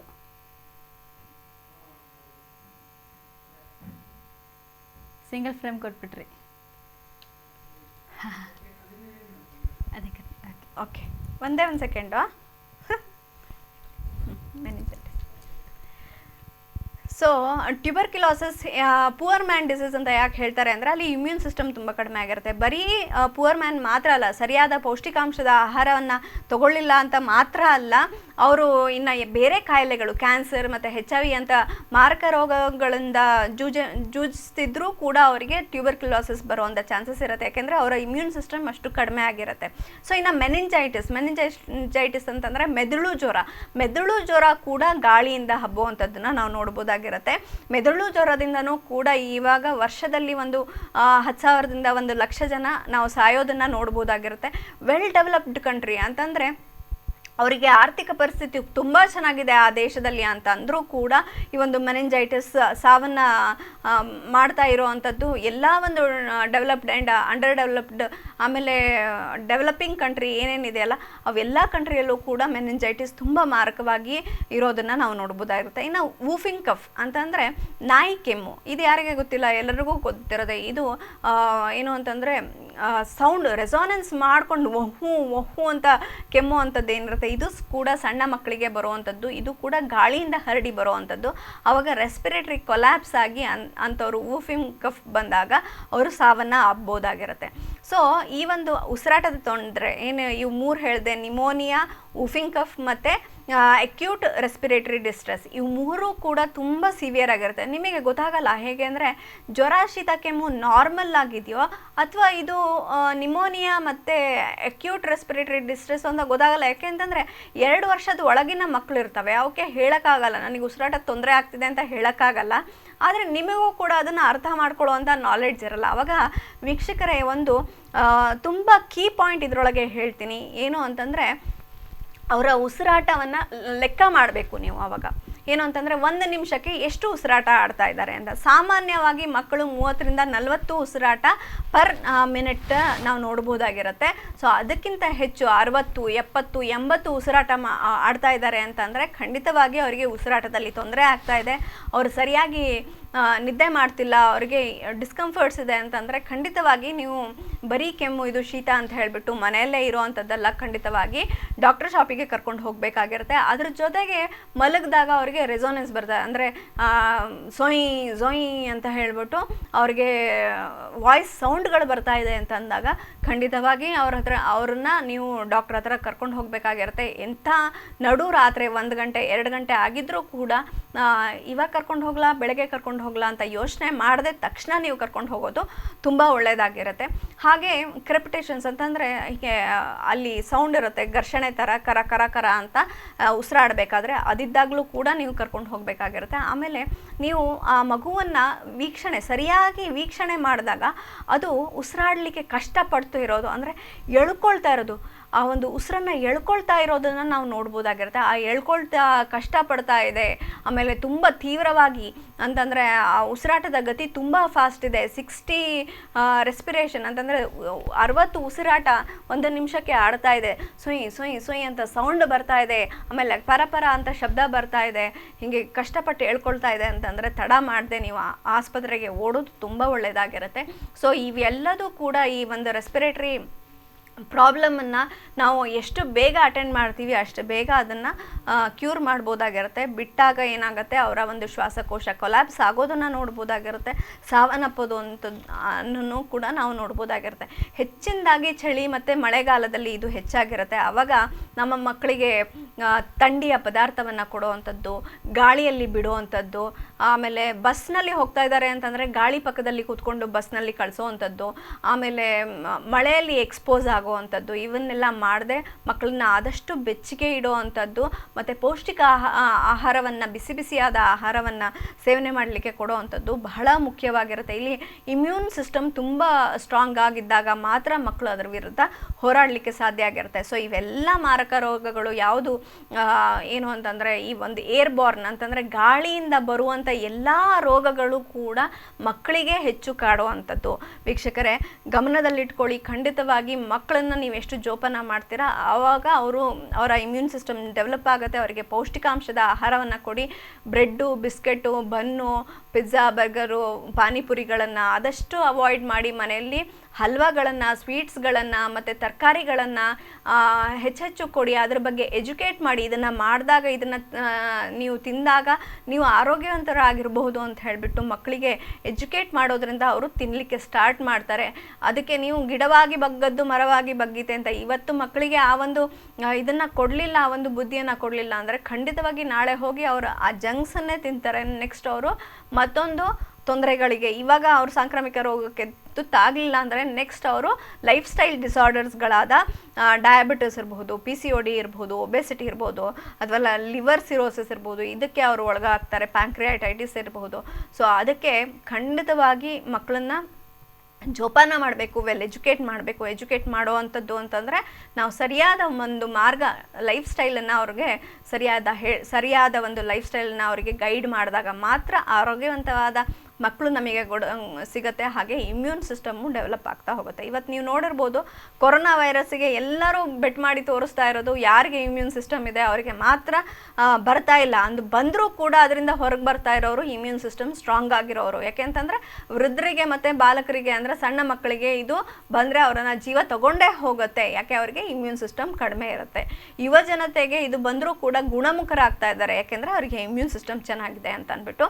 ಬಟ್ ಈ ಒಂದು ಯೂತಲ್ಲೂ ಕೂಡ ನಮ್ಮ ಒಂದು ಇಮ್ಯೂನ್ ಸಿಸ್ಟಮ್ನ ಸ್ಟ್ರಾಂಗ್ ಇಟ್ಕೊಳ್ಳೋ ಅಂಥ ಒಂದು ಪ್ರಯತ್ನದ ಕಡೆಗೆ ನಾವು ಹೋದಾಗ ಖಂಡಿತ ಈ ಒಂದು ಸಾಂಕ್ರಾಮಿಕ ರೋಗವನ್ನು ಎಲ್ಲರೂ ಸೇರಿ ಎದುರಿಸ್ಬೋದಾಗಿರುತ್ತೆ. ಓಕೆ, ಸಾಂಕ್ರಾಮಿಕ ರೋಗಗಳ ಬಗ್ಗೆ ಹೇಳ್ತೇನೆ. ನೀವು ಗಾಳಿಯಿಂದ ಹರಡ್ತಕ್ಕಂಥ ಎಲ್ಲ ರೋಗಗಳ ಬಗ್ಗೆ ತಿಳಿಸ್ಕೊಟ್ರಿ. ಹಾಗೆ ಅದರಿಂದ ಯಾರಿಗೆ ಯಥೇಚ್ಛವಾಗಿ ಪರಿಣಾಮ ಬೀರುತ್ತೆ, ಚಿಕ್ಕ ಮಕ್ಕಳಿಗೆ ಯಥೇಚ್ಛವಾಗಿ ಬೀಳುತ್ತೆ. ಸೊ ಮರವಾಗಿ ಬಗ್ಗದ್ದು ಗಿಡವಾಗಿ ಬಗುತ್ತೆ. ಸೊ ಗಿಡವಾಗಿದ್ದಾಗಲೇ ಕೂಡ ಪೌಷ್ಟಿಕ ಆಹಾರವನ್ನು ಪೇರೆಂಟ್ಸ್ಗಳು ಮಕ್ಕಳಿಗೆ ನೀಡಬೇಕು ಅಂತ ತಿಳಿಸ್ಕೊಟ್ರಿ. ಹಾಗೆ ಇವತ್ತಿನ ಕಾರ್ಯಕ್ರಮಕ್ಕೆ ಆಗಮಿಸಿ ಸಾಂಕ್ರಾಮಿಕ ರೋಗಗಳು ಅಂದರೆ ಏನು, ಹಾಗೆ ಮಾರಿ ಹಬ್ಬಕ್ಕೂ ಕೂಡ ಅದಕ್ಕೆ ಯಾವ ರೀತಿ ಕನೆಕ್ಷನ್ ಇರುತ್ತೆ ಅಂತ ತಿಳಿಸ್ಕೊಟ್ರಿ. ಆಯುರ್ವೇದದಲ್ಲಿ ಅದಕ್ಕೆ ಯಾವ ರೀತಿ ಉಲ್ಲೇಖ ಇದೆ ಅಂತ ಕೂಡ ತಿಳಿಸ್ಕೊಟ್ರಿ. ಧನ್ಯವಾದಗಳು ಮೇಡಮ್. ಧನ್ಯವಾದ. ನೋಡಿದ್ರಲ್ಲ ವೀಕ್ಷಕರೇ, ಇವತ್ತಿನ ಕಾರ್ಯಕ್ರಮದಲ್ಲಿ ಸಾಕಷ್ಟು ಮಾಹಿತಿಯನ್ನು ನೀವು ಪಡ್ಕೊಂಡಿದ್ದೀರಾ. ಸಾಂಕ್ರಾಮಿಕ ರೋಗಗಳು ಅಂದ್ರೇನು, ಅವು ಹೇಗೆ ಹರಡುತ್ತೆ, ಯಾವ ಮಾಧ್ಯಮದಲ್ಲಿ ಹರಡುತ್ತೆ. ಮೊದಲನೇ ಒಂದು ಮಾಧ್ಯಮ ಗಾಳಿಯಿಂದ ಹರಡುವ ಕಾಯಿಲೆಗಳ ಬಗ್ಗೆ ತಿಳಿಸ್ಕೊಂಡ್ರಿ. ಹಾಗೆ ಮುಂದಿನ ಸಂಚಿಕೆಯಲ್ಲಿ ಬೇರೆ ಯಾವ ಮಾಧ್ಯಮದಲ್ಲಿ ಹರಡುತ್ತೆ ಅನ್ನೋದನ್ನ ತಿಳಿಸ್ಕೊಡ್ತೀವಿ. ಅಲ್ಲಿಯವರೆಗೂ ನೀವು ನೋಡ್ತಾ ಇರಿ ಟಿವಿ ಭಾರತ್.